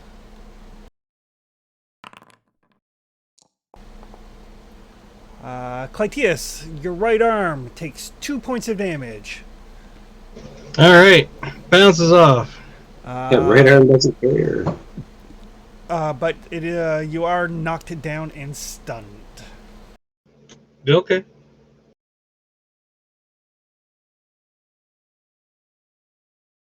Hello, beastie. Oh, Zach, you brought Berkey's token forward. Not yours. Shoot. Looked like me for a second. Hold on. If you would like to not be stunned, you can spend, or knocked down, you can spend 1 doom per effect for each. So 2 doom? 2 doom, like 1 doom to not be stunned, 1 doom to not be knocked down. Yeah. 2 doom total. Yeah, alright, sure.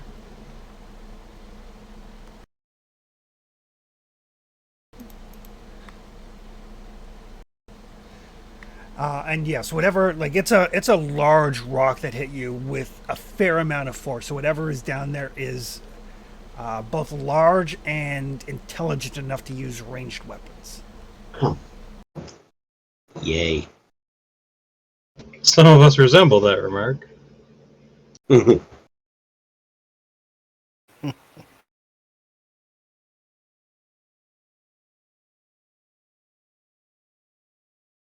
Strong like ox, smart like dump truck.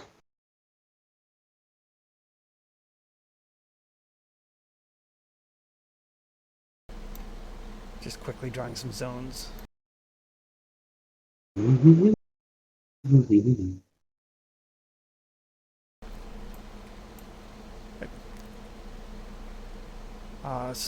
do you guys continue forward, or? Yeah. If it's throwing rocks at us, we either gotta back up or rush it.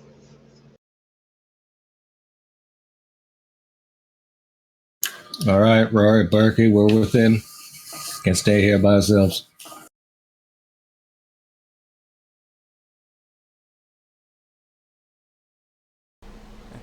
And Clytius, when you get to about there,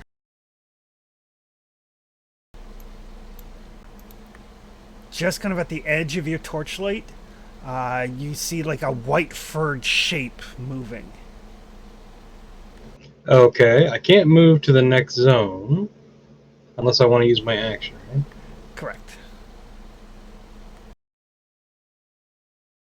So in that case, I will move to the next zone and then spend 2 for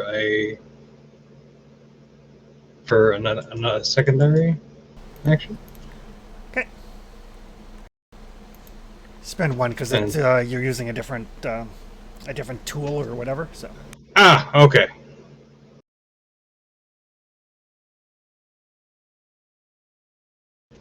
Take a swing with the battle axe.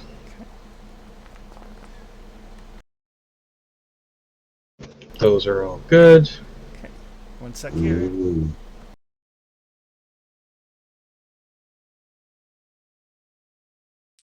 Ooh, Harry? Only got 1 success. It does actually try to not knock your axe to the side. Like there it goes. Reroll blanks.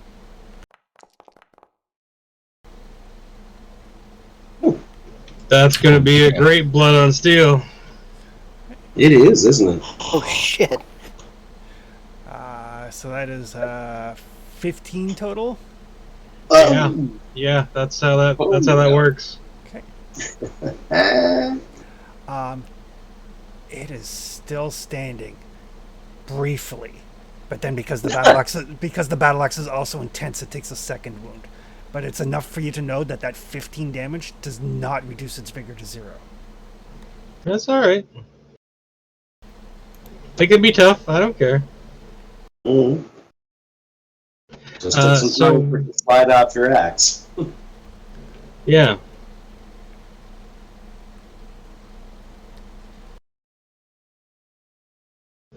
So, would have generated 3 momentum, yeah. Yeah. And then spent 1. Yep. Although technically it's resisted, so it doesn't go into the pool. You have to spend it or lose it.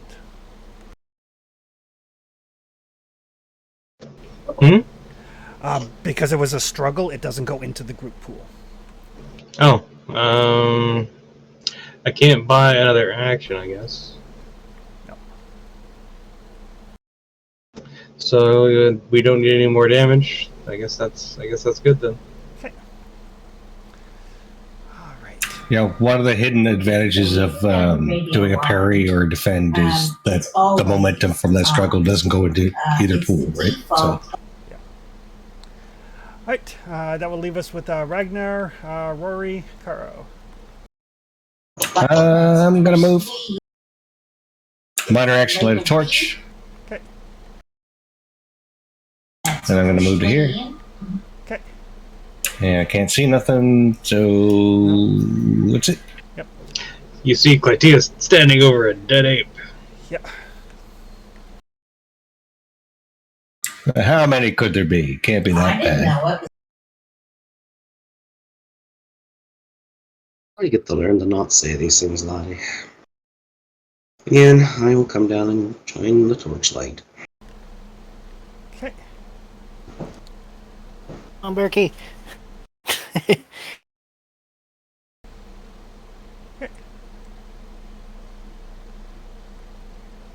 And what would Ragnar like to do?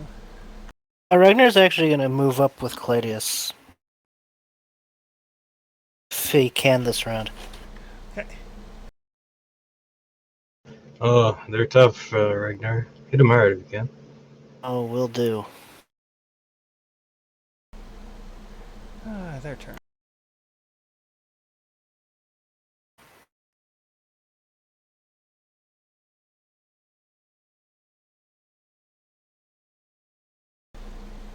So, two of them come charging out of the darkness, like beating their chests and kind of roaring. Ragnar, you would instantly recognize these as snow apes. Oh, I've.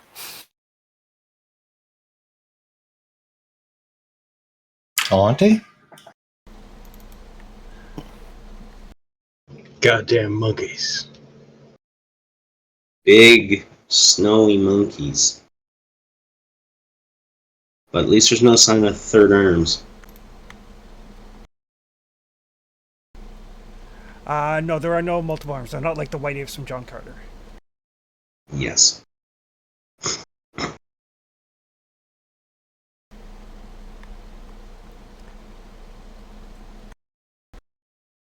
Claudius loves monkeys. No, they're bad. Good thing these are apes and not monkeys.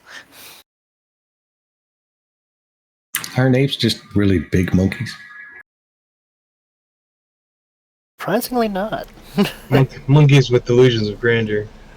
So one of them is going to come around and swing like this sharpened rock right at Clytius's head.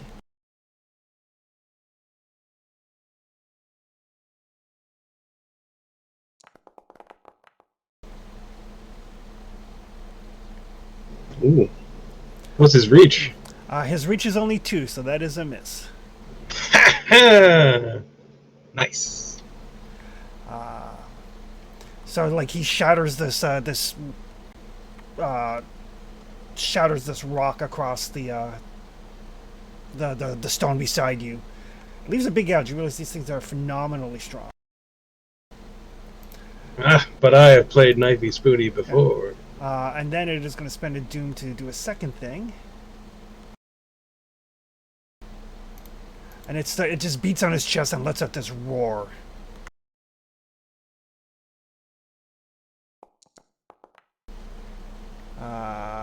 That is going to be 3 successes.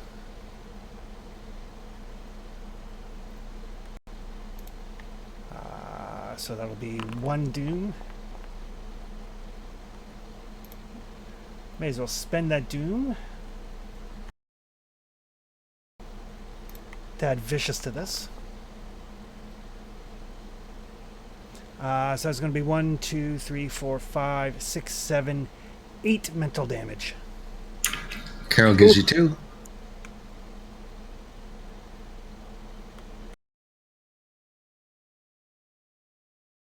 I will take 1 resolve. Okay. Nice.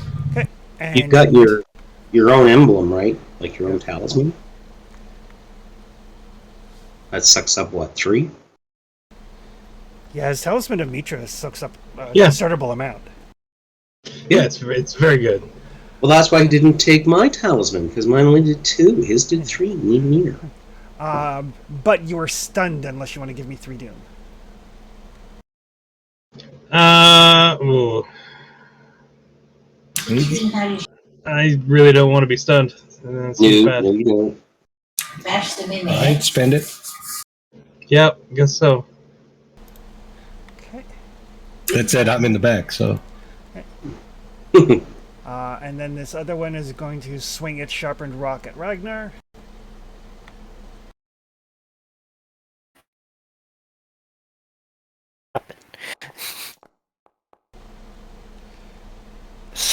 Stop. For 2 successes.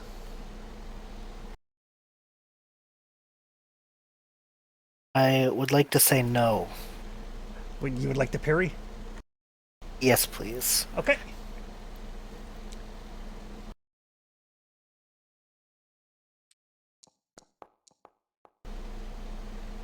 Oh, nice. I will spend the doom to break the tie in my favor, Ah. since I have it.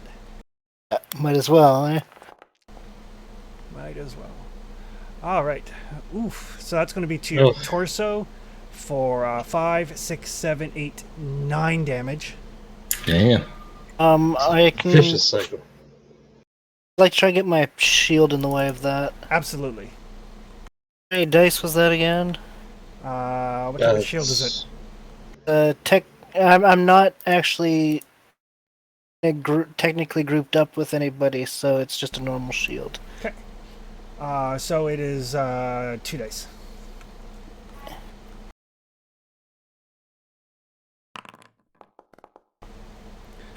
So your shield blocks 2. Alright, so that puts me at 6 for there. So you take 3. So you take 3. Right on. And you are stunned unless you want to give me 4 doom. Yeah, I'd rather not be stunned. Okay, this is gonna get bad. Okay. And you are knocked prone unless you want to give me 4 doom. Oh, Jesus. How come No. the doom amount keeps going up? Go It's the prone, number of effects. because I might as well go Gotcha. prone. Okay. I will You can stab from your back. not be stunned. Chop the right. In theory, we go next, so we can stand up, right? In theory. So as it drives you to the ground with the sharpened rock, it then does a furious beatdown upon you. Oh no!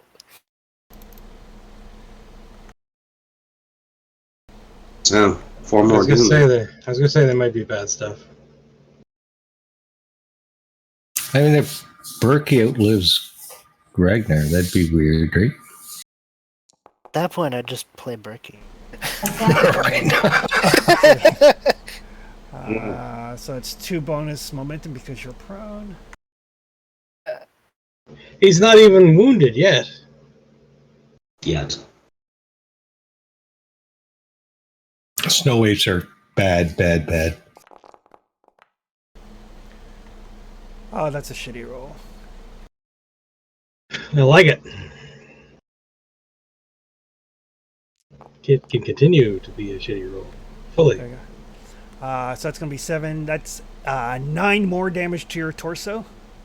Able to get the shield in there this time. You cannot, because when you're knocked prone, you Right. lose guard. Right, yeah. Ow! Knocked prone, but you're already prone, and stunned unless you want to give me 2 doom.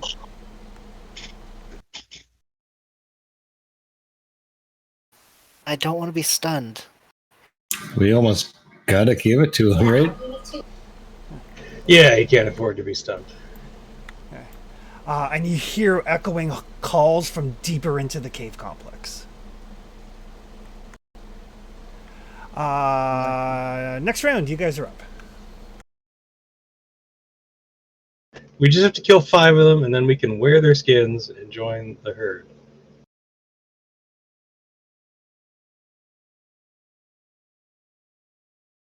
Ragnar, stand up. Stab Ah. something. Getting up and swinging on something. Okay. Specifically the one that did that to me.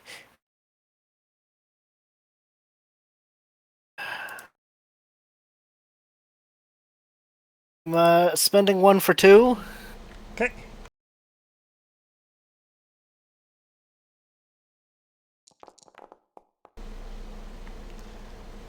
Perfect. That is a solid hit. Ragnar, not happy. Oh, Ragnar pissed.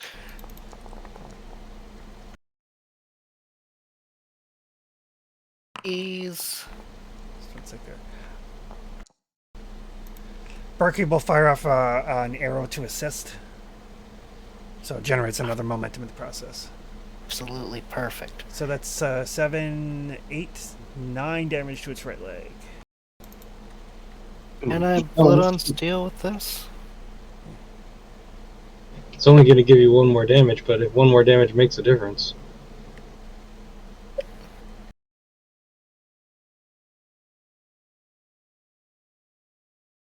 Question mark. Will it make the difference? Basically, because your axe is intense, that is enough to like hack the leg out from under it. Love it.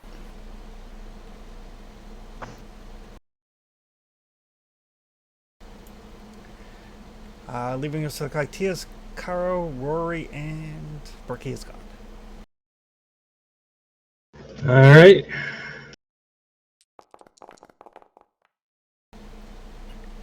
That's all good stuff.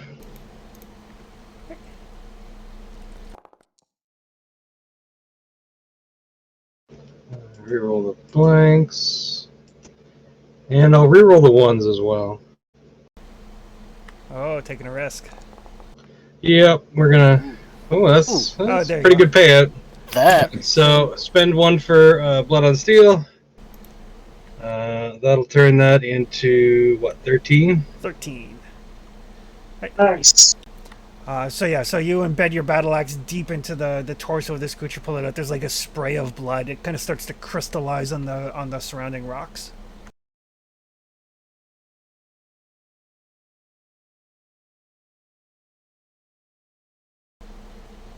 All right, we got the pool back up a little bit.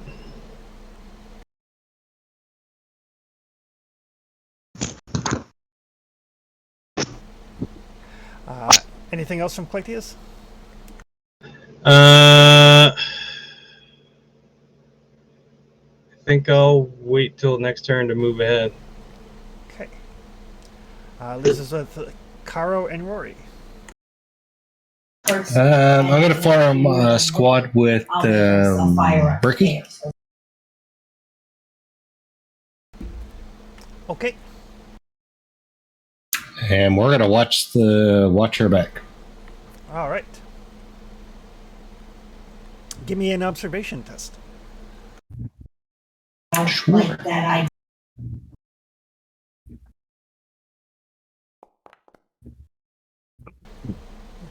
Yeah, not bad. Oh, solid.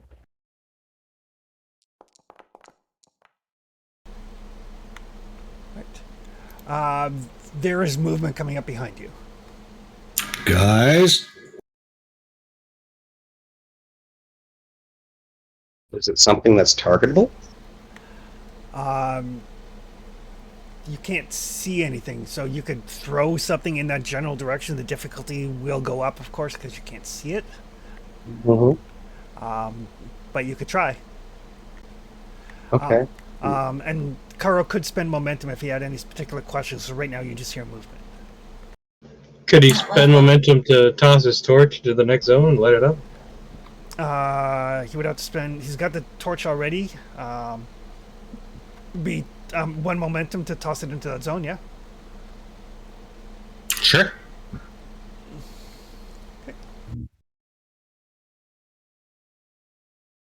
Mm.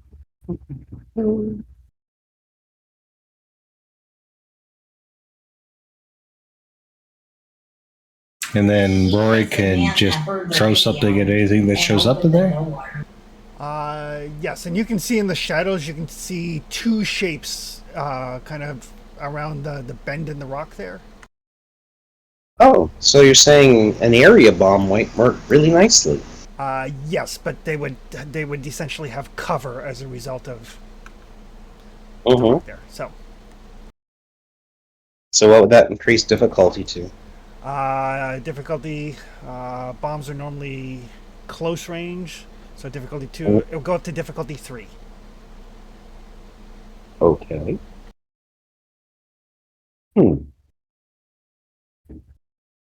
Well, let's see what we can do then. Difficulty 3. Wow. Let me. What do I want to go with? I feel. Let's have a look at the old arsenal. Leave us one momentum if you can.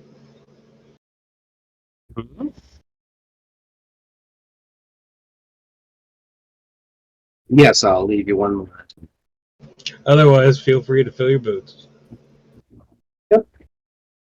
Understand. I'm going to go with the first Hellish Brimstone. Okay. The D4. That was the one that's got a base damage of 5, area, fearsome 1, incendiary 4. Okay. So, and then attack now.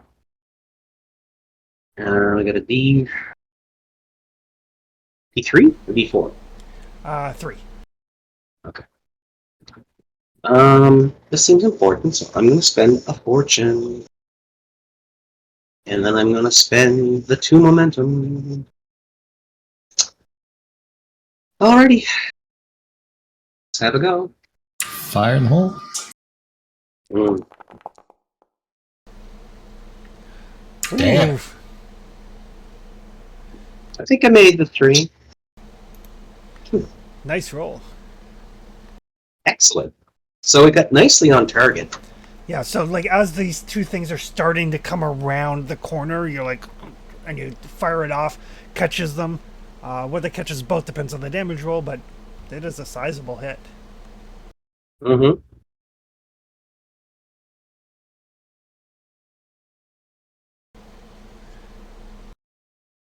That's weird. If it was a D. Yeah, okay. So we should actually have 5 momentum. Thank you. Oh. Because I left 1 in the hole. Right. Okay, so let's do some damage.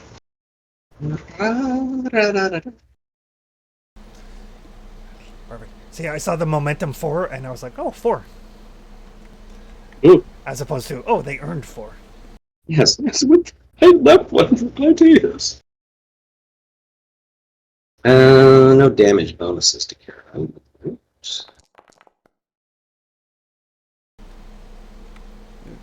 So I can spend how much momentum to reroll? Just 1 momentum to reroll as many damage dice as you like.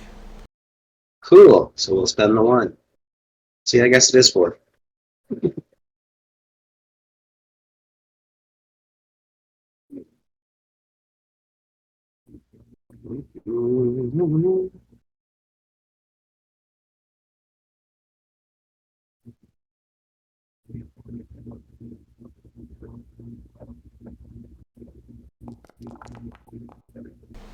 Oh, nice.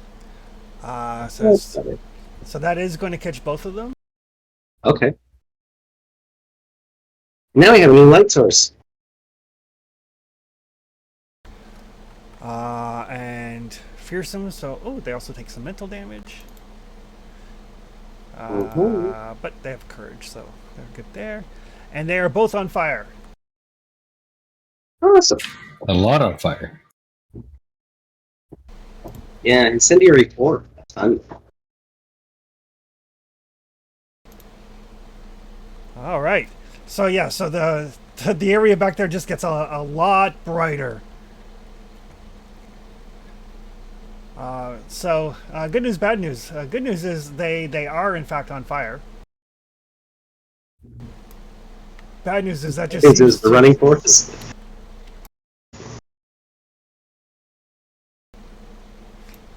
but they do come charging up, 1 into Rory and 1 into the group with Caro.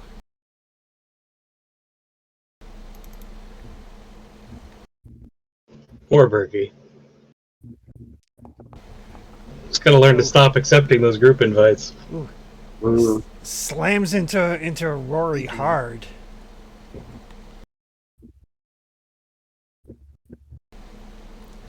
With his sharpened rock. Zero. Oh, that. Woo, sharpened rock. No, that there's more damage coming in. I was going to say. Look, Chushu. Well, see, at one point the Conan system, they had it so that for NPCs it was automatically calculating in their attribute damage bonus. So all of my NPCs were rolling way higher than they're supposed to. Oh. So I adjusted my NPCs to like the base damage, and then they changed it so that it doesn't include their attribute bonus anymore. So now I have to reset everything back to what it was.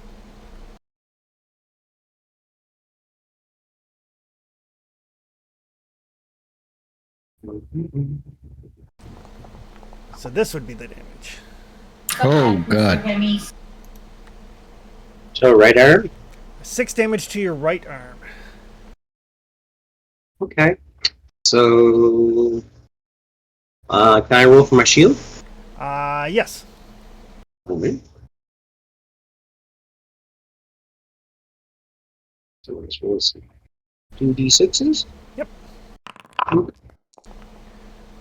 Shield blocks 2. And my armor blocks 4. Nice. Shall I? Okay. Although you are... Best talent purchase ever. Yep. But you are stunned unless you want to give me a doom, and knocked down unless you want to give me a doom. To do? Yeah, that sounds good. Yep. You said 18 now. And then you can roll your 4 dice for the fire on that guy. Excellent. Doo-doo-doo.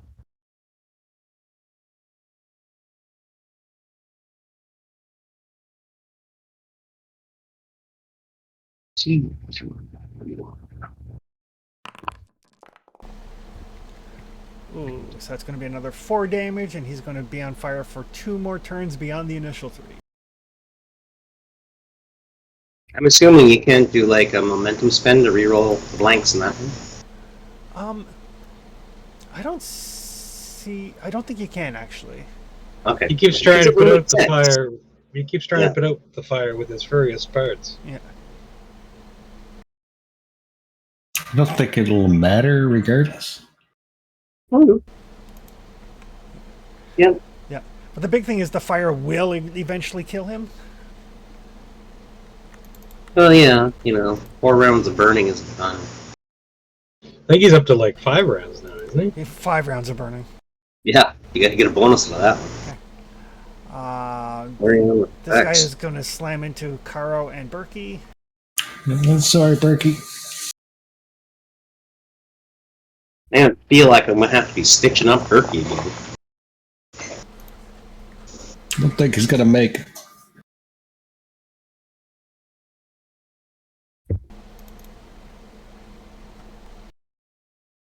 I like to parry, but I can't because I'm in a squad.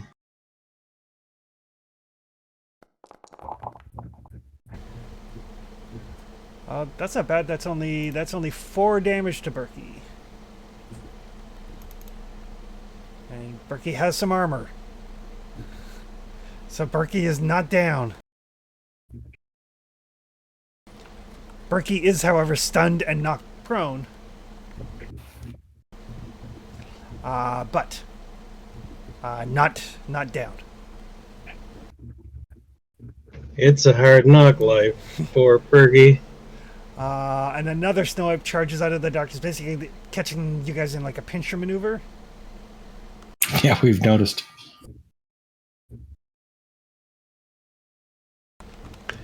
Right, so a 1 is Clytius and a 2 is Ragnar. Yeah, that tracks.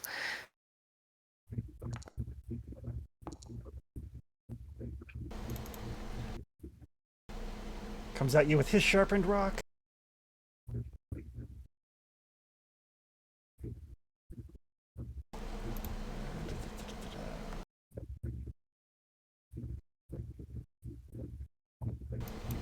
I'll have a bunch of doom here. As well go big or go home. Ooh, all that, only 1 success. And a I would like- complication. I would like to parry. Alright. I guess that's why he didn't come after me. He wasn't feeling too hot about his sharp rocking skills. Apparently. I'm gonna spend a momentum to really get this. 2, right? 1. Yep.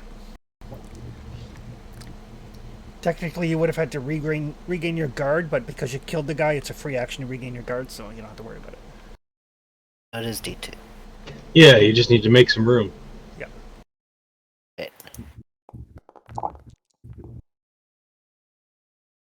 This is awkward.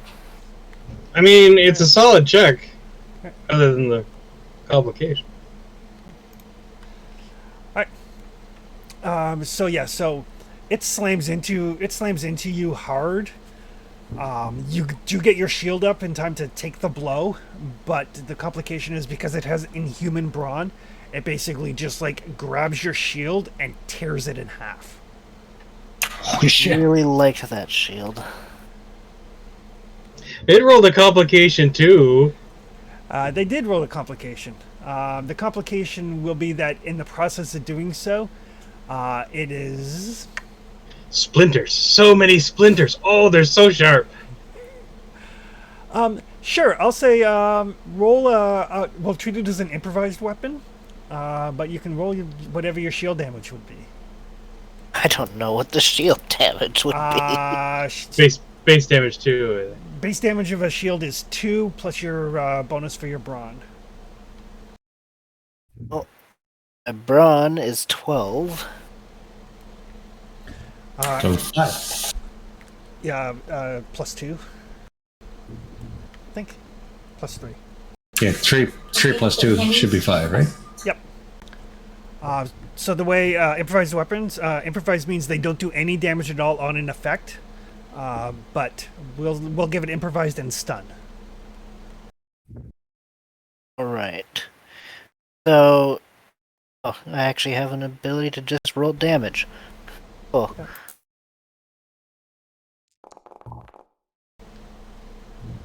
All right. So Am I able to re-roll the blanks? you can if you like. As well. It's still a melee. Yep. You know. Might as well. Oh, reroll the effect too, because you don't get effects on. Right, Improvised. yeah. I gave it stun. You gave it stun. I gave it stun. Oh, never mind. Carry on.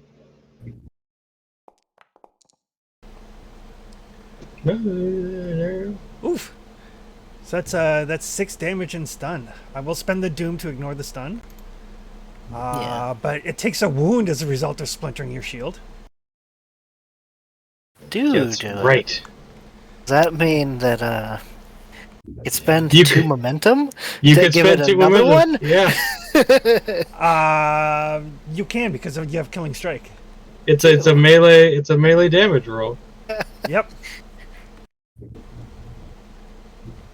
Also, that seems suitably Conan now. So as this thing like kind Oh of yeah. it rips Ragnar's shield apart, and you notice like it kind of catches its hands a little bit on the shards, and then you like take the jaggedy edge of your shield, and just like draw it like across the thing's throat, and it kind of catches on the fur, tears out a huge chunk. This thing like bleeds messily but dies.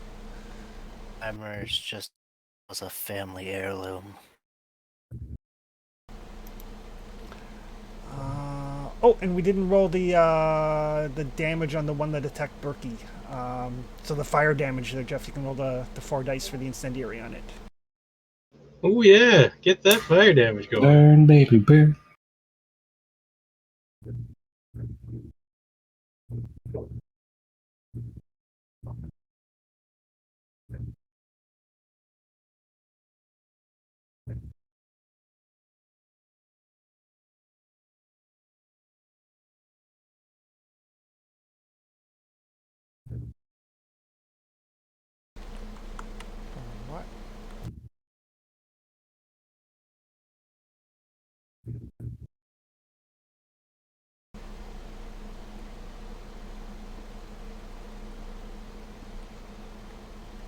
And that will take us to the end of the turn. I'll apply the damage once Jeff gets a chance to roll it. But you guys are up. Okay. Does it sound like there's still more coming from this way, Chris? No, it does not. Cool. Gladius. Yeah. Let me go first, guys. Sure. Steely Glare. Just so I can get some stuns in, right? Okay. Steely Glare.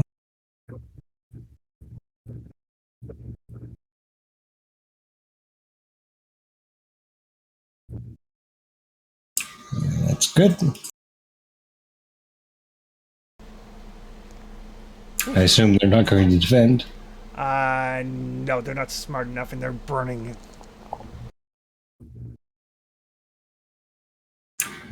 Okay, so that's 6 damage, piercing 6, stun 2.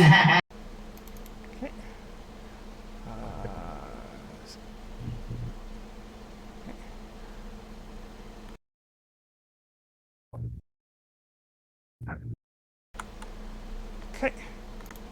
He's spending 2 stun. I will. Okay. I will spend 2 to do it again. Okay.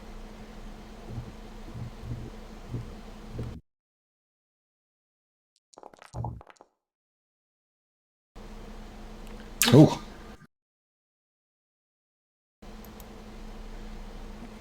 That's a lot.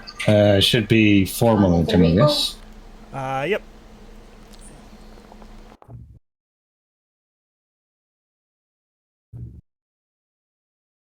I'll spend 1 of those momentum to No worry. Mr. reroll a Reddy, you few. want him to wait for a ride? Okay.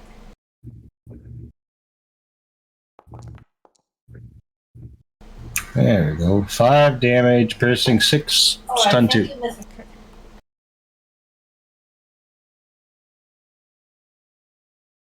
And then I'll move. Okay. Okay. Were you stunning the one on you or the one on Karo? Or the one on Rory? The one on me and Berkey. Okay.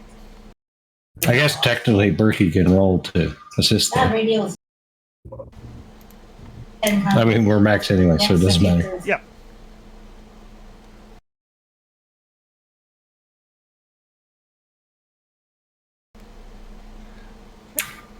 I just figured that we'd, by doing this, I could drain some of his Doom pool before you guys did your thing. Yeah. I'll get in there and I guess try to hit the one that's on Rory. Okay.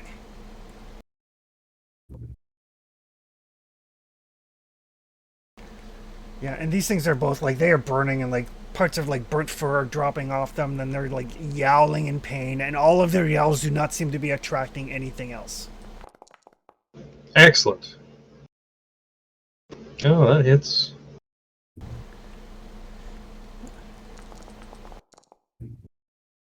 I'll reroll the ones and blanks.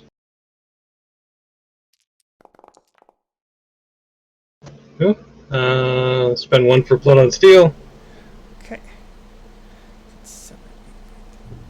Just to make sure. That is plenty. It like slumps to the ground near Rory, still on fire but very dead. Excellent. Okay. I guess I'll spend 1 for a second attack. Okay.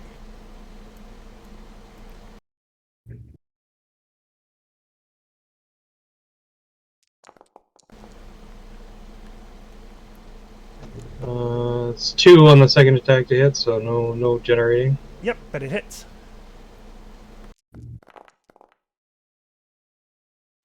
Reroll blanks. Oof. Ooh. Spend 1 for blood on steel.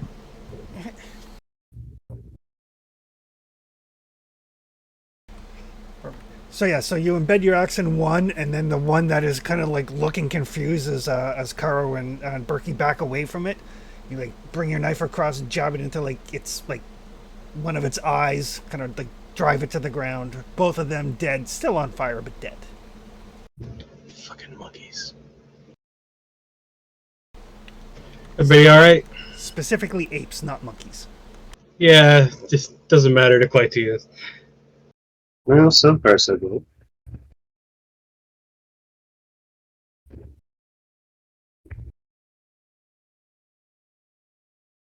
All right. I guess Further we along? better check out the rest of the cave, just to make sure.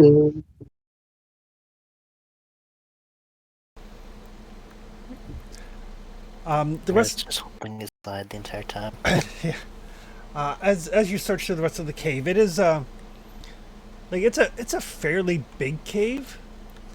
No sign of any other snow apes in here. But there are definite Look at the bones! there are definite snow ape victims in here.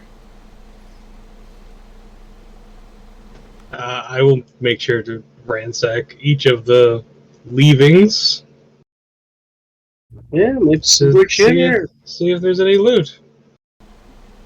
Ooh, you're right. That is a big one. But yeah, there. It seems like these creatures they had enough intelligence that anything that looked like anything shiny, basically, they kind of pushed aside. They probably didn't have a use for it, but at some recess of their brain, they understood that it was different. Yeah. And you do see. You do find like some broken weapons. It seems like perhaps they tried to use the weapons, but their strength was such that the weapons weren't designed for. Like you saw how easily they kind of like sundered Ragnar's shield. Hmm. Fun thing was Any chance of finding a spare shield among the wreckage? there is if somebody wants to spend a fortune point. Yes. Mazel. It as well. Yeah, you do find one. I mean, it's battered and dented, but it's serviceable, which is more than your other one. Oh. It did a great job though. You got to admit that was pretty Our epic. job is to protect, and it did a little bit more than that. Shield snaps in half. Drive it into the monkey's face to kill it. That's pretty awesome. And you do find bits and pieces of like coinage here or a gemstone there. Nice. Some manacles. You would guess that most of these bones probably belong to slavers and slaves. It's really the only reason why somebody would be this far out in Hyperborea. But all total, it comes to 4 gold worth of stuff. All right. Sorry, I'm gonna need patched up here. Man, Hyperborea really is a shit tourist destination. I hate this place so much.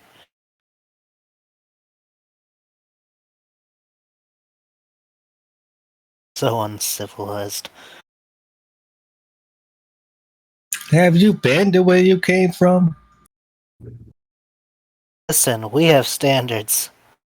A lot of them, but we do have them.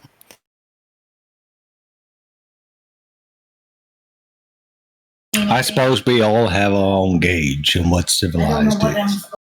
Irregardless, we need some fire. We're going to freeze to death here. Yeah, well, bring everybody and everything inside, and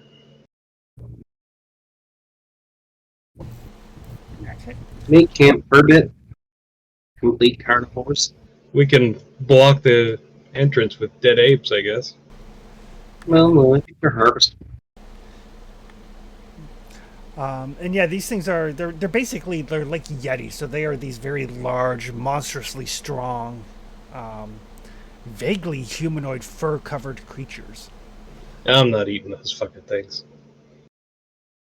No, we're not going to eat them. But Rory, if you could manage to fashion me something suitably impressive from one of those hides, I'd really appreciate it.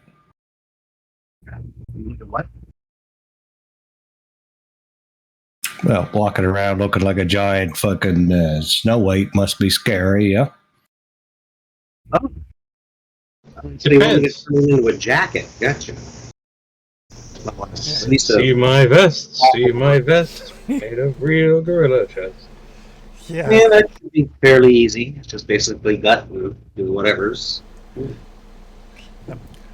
Yeah. There's no way that you would be able to impersonate a snow ape, but But if you're wearing one in the north, Yeah, Might be a thing. it's definitely indicative of having killed one, which is impressive. and Caro's nothing but, well, he pays attention to his rep. So what you're saying is I should probably then start crafting for more. I mean, it's technically not. I don't think it's armor, but I mean, we can just go. You're coming in real weak there, Jeff. So, thinking that it's not necessarily going to be armor, but you can like wear it like a cloak. You can wear it over your armor. Yeah, I don't Yeah. need any stats from it, just a narrative thing. Yeah. Nope. Yeah. Perfectly good. I'll begin working. So yeah, you guys. I mean, farther back in the cave, it is like completely out of the wind, mostly out of the cold, and there is like these creatures did have like nesting materials and the like as well, so you can secure yourself from the cold as best as you can. It looks like basically the clothing and stuff that they took off of the slavers and slaves got turned into nesting materials. But you spend the day in this cave. It's easy enough to kind of like start to work on cloaks and stuff, which will probably provide you with some degree of benefit from protection against the cold. Yeah, a little more insulation. Ape tooth buttons. Yeah, or well, probably more like claws.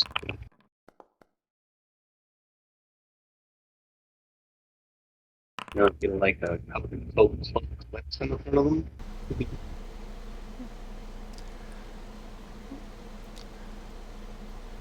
So the rest period passed without incident. You can make up some cloaks and stuff for the people. That's fine.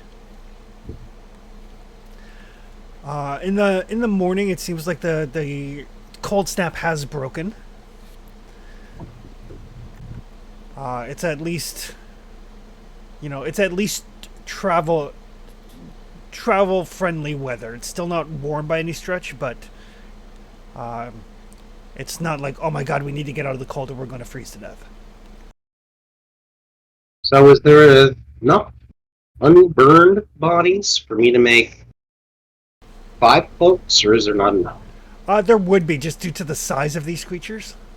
I think we had at least 4 of them that weren't burned. Yeah, skulls are skulls, so they're cool. I've been playing a lot of Skyrim, so it's like, hey, snow troll pelts. Mm-hmm.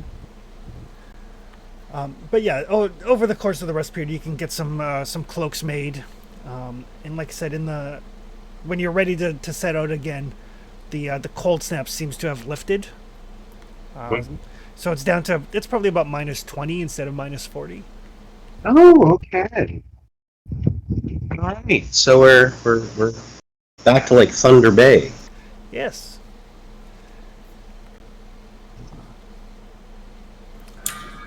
All right, Claudius, you think you can get this ship moving? Sure as hell not going to stay here.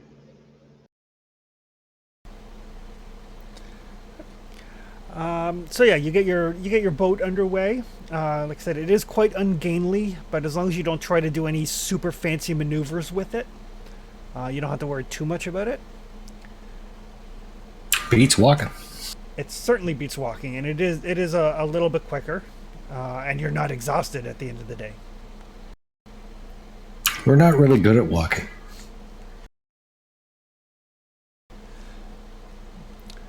The next several days pass without incident,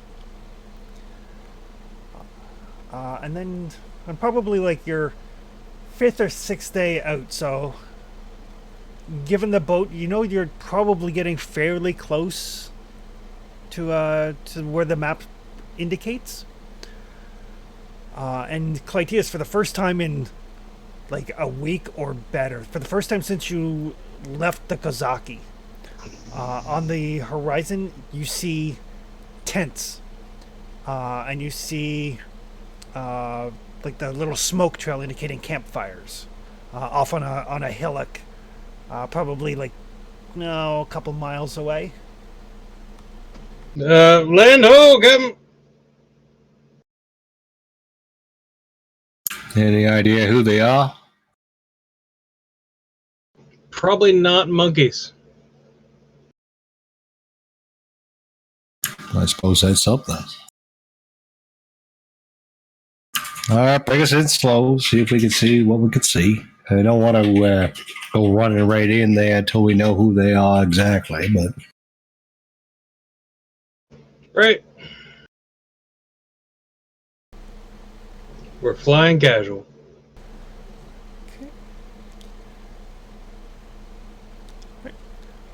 So as you get closer, like I said, it's up on a little hillock. There's no signs of movement. Just like the straight like tent flapping in the wind.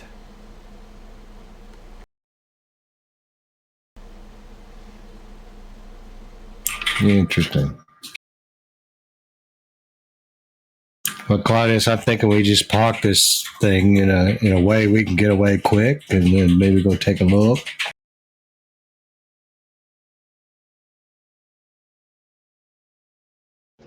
Right?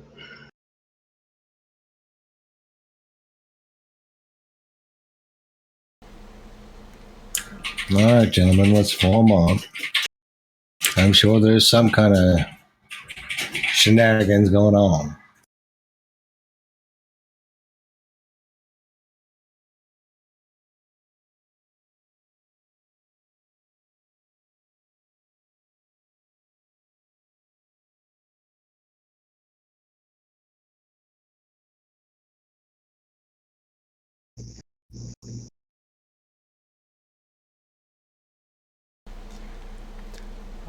So as you kind of make your way through this little encampment, there's like half a dozen tents. The smoke that you saw is from like the dying out embers of campfires, indicating that whatever happened didn't happen long ago. The tents are like torn apart. There are some blood stains on the ground here and there.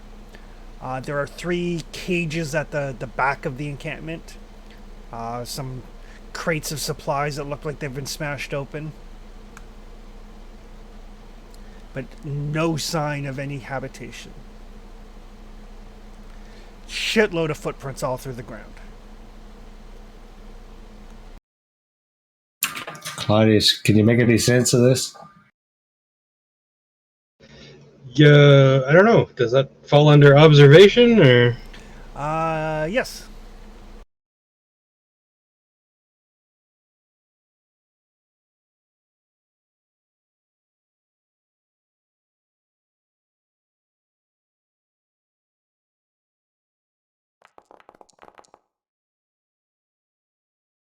I can reroll 1.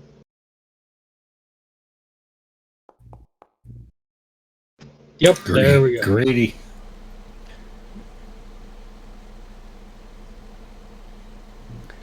That's okay. I'm used to it.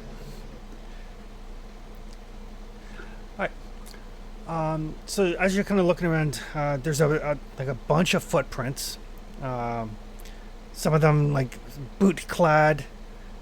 Some of them like just like naked human footprints. There's drag marks in the snow. Judging from the camps at the back here, or the cages at the back, you would guess this was probably like a slaver encampment.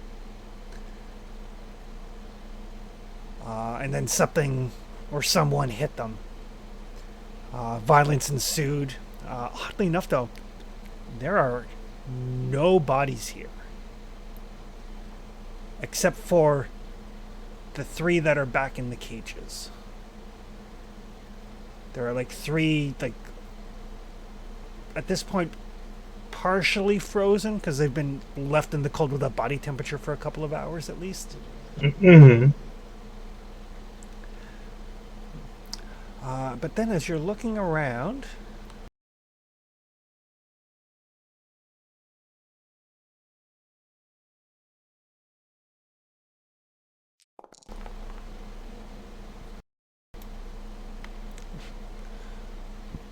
Ignore that. It's not that many of them. It's only one. I forgot to change my mob count.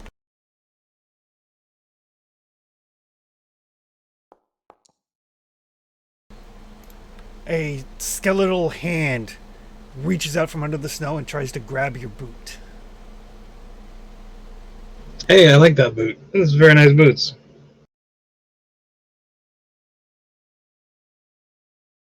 Dead things.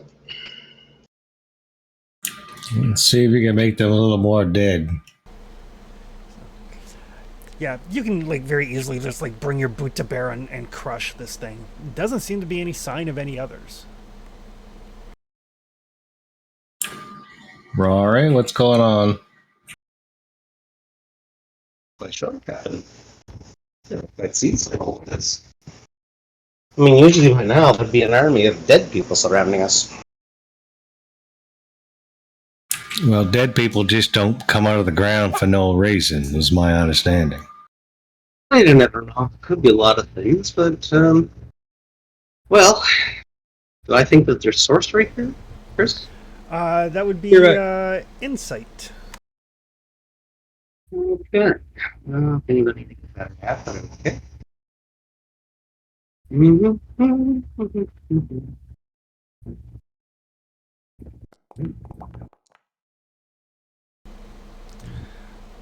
There's definitely like the residual feel of magic in the air. Like there's nothing currently magical happening. There's just like the fallout, as it were. Sense that something may have happened.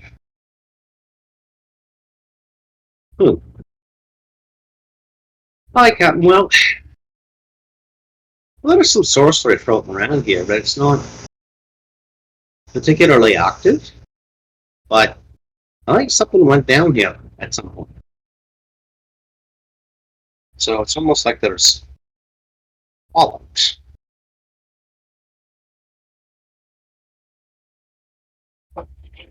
Well, all right. Perhaps we can spread out, see what we can see, try to piece this puzzle together.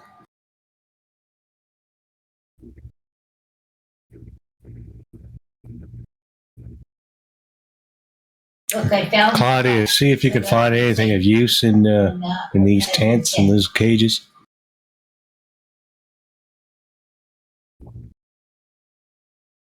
We're still a long way from the sea.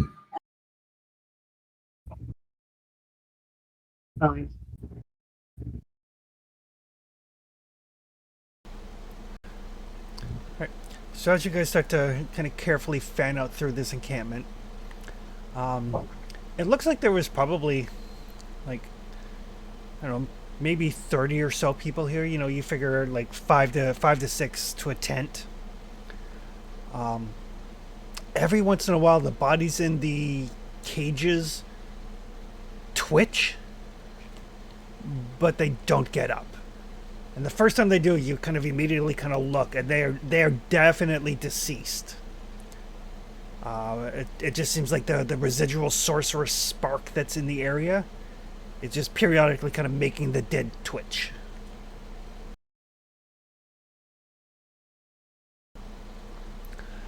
Indicating that whatever magic was unleashed here, it was necromantic in nature.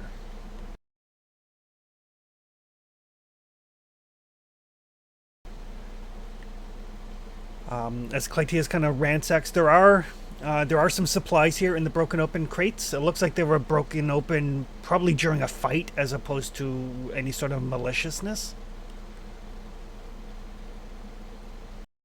Damage. Well, the question is, if there was a fight here, who were fighting who? I'm back. And there are a bunch of there are tracks that lead off from here.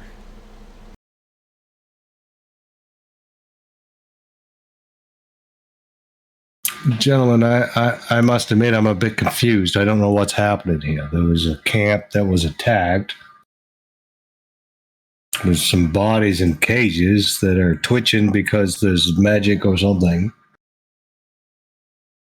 Sounds about right.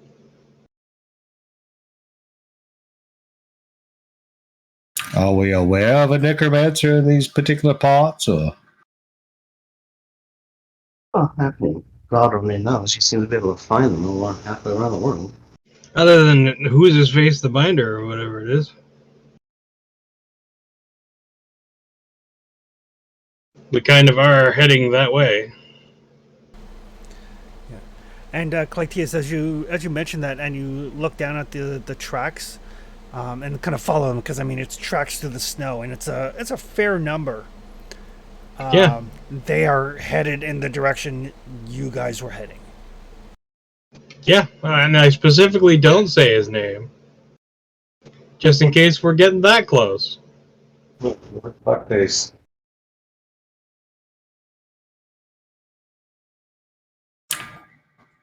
So, am I correct in assuming that there's no bodies here because they all walked off that way? It would be a necessarily unfair assumption. Sounds about right, yeah. That happens to be the direction we'll go with, yeah? Get all and raise an army.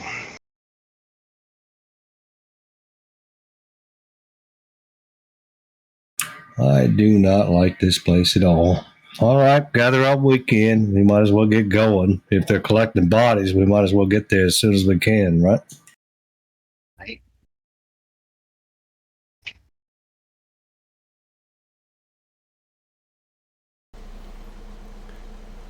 Why does it always have to be sorcerers? Does the fates know that you hate them? I'm pretty sure the fates know that I hate them.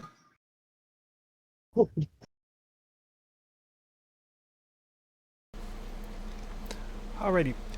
So as you guys kind of pack up and grab a few supplies here and continue on, are you following the tracks or not? Like they are headed in roughly the direction that your star map is showing you. You know you're still a couple of days away from the end point of the star map.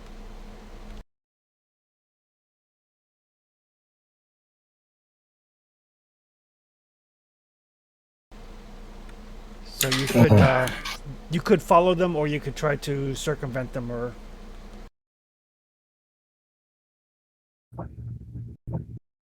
What do you think, gentlemen?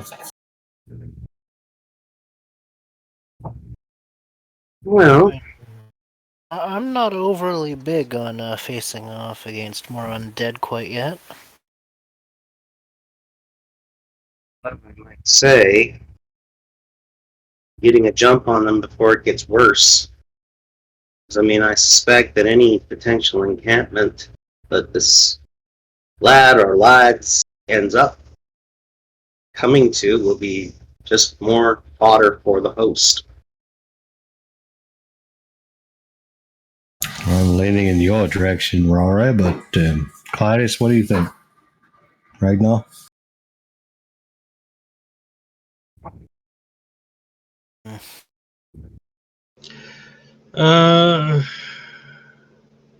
Hard to say. If he's already enslaved them to their will, whether they're dead or alive, they might not be worth helping or confronting.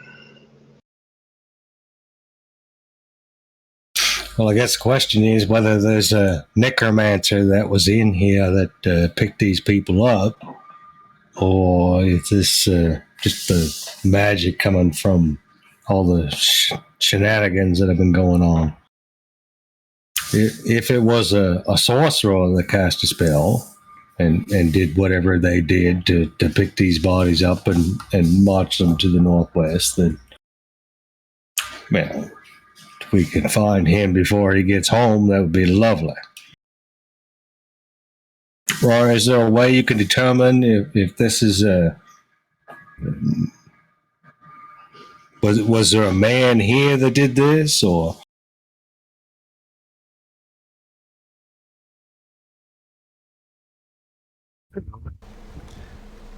yeah, the best Rory can determine is that it would definitely sorceress in nature, but if I had to, make a guess, I mean, it seems perfectly feasible that an individual walked in here and raised all of the corpses that could be raised that wasn't locked up in the shackles, and then walked off with them.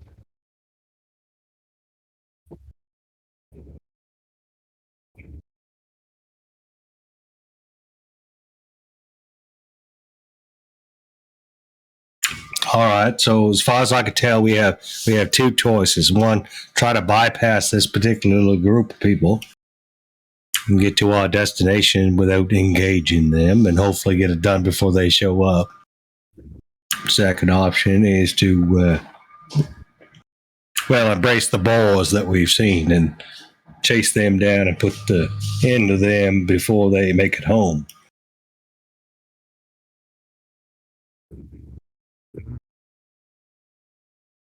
My gut tells me we should go around them as opposed to through them. But I mean, we could also essentially flank off to the side so that we're like, you know. you're breaking up a pile, Jeff. Well, we could probably, track adjacently and go along and just, be off the beaten path from what they're beating. Well, that's something we could try. Stay at a distance, see what we can see.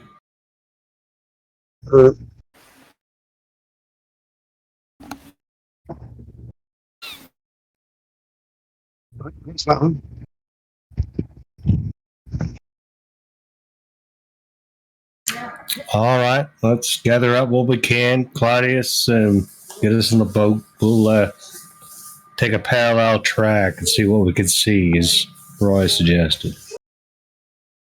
All right. Go that direction regardless. If we can get a little bit more height too, it might be okay. I'm not saying, scale the mountains or anything, but,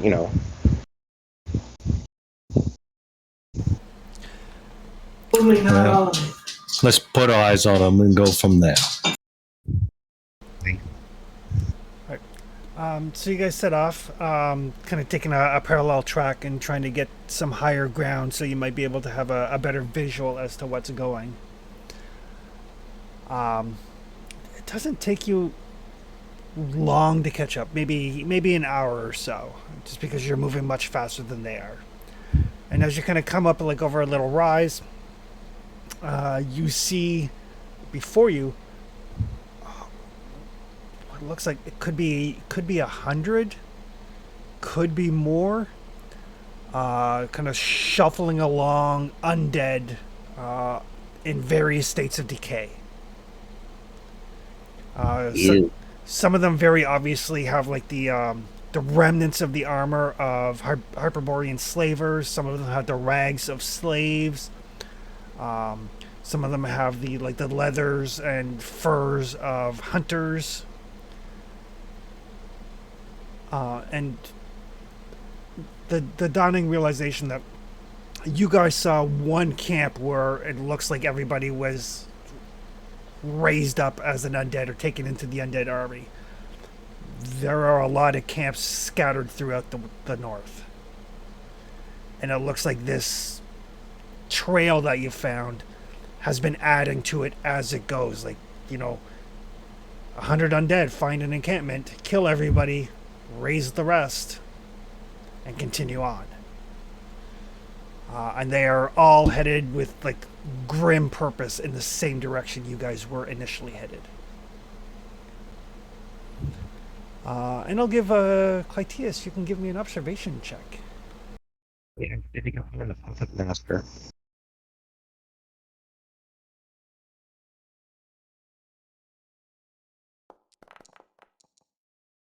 Ha! As he does. Aha! And so, Clytius, you're used to kind of scouting the horizon. And way off in the distance, you see another large group. And then way further in the distance, you see what looks to be another large group. And there are multiple large groups, probably all of the undead, all heading in the same direction. So he's working his way through killing the entirety of Hyperborea. And apparently calling them all to him. Good. Yep. Well, he's half right. So then basically, we're looking at a scenario where there's nobody actually raising any. These things are just getting up, killing whatever is in their way, and then whatever they kill gets up and walks with them. You can tell since the group that you're close enough to see, there doesn't seem to be any living humans amongst them, but you do see some of the undead wearing sorceress garb. Undead sorceress minions. Uh-huh. Oh boy. Wait a minute, Rory. Explain this to me. Are those people dead or are those people alive wearing the garb? They're I suspect they're mainly dead, but there is probably, unlike the skeletons and the zombies and everything else that are just kind of meh, kill, whatever, bleh. These ones probably were formerly dead sorcerers, and their sorceress energy is still around, so it's kind of more like, oh, remember the weird lich thing that was in the coffin when we were in the sand? Oh, the mummy thing, yeah. Kind of more like that.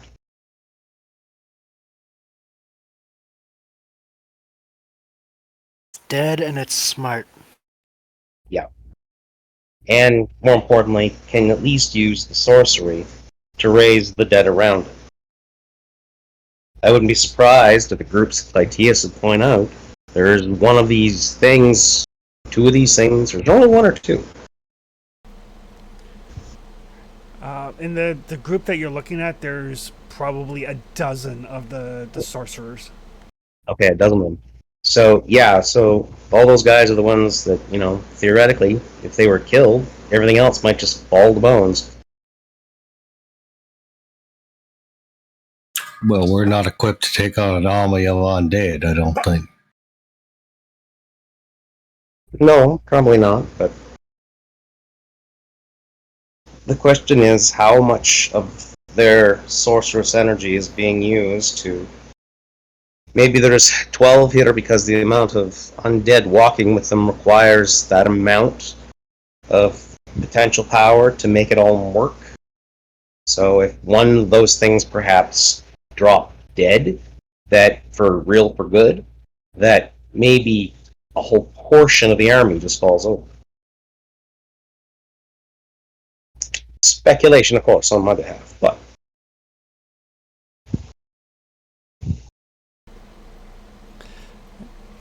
But as you guys see this army marching forth and realizing that there are others on way, we'll call game there since I have to go get supper ready. Fair enough. Hey. And it seems like a good cinematic shot to kind of close out as the camera pans back and you just see like multiple armies of the undead converging on a central point. Yes. Like major hard home vibes. Yeah.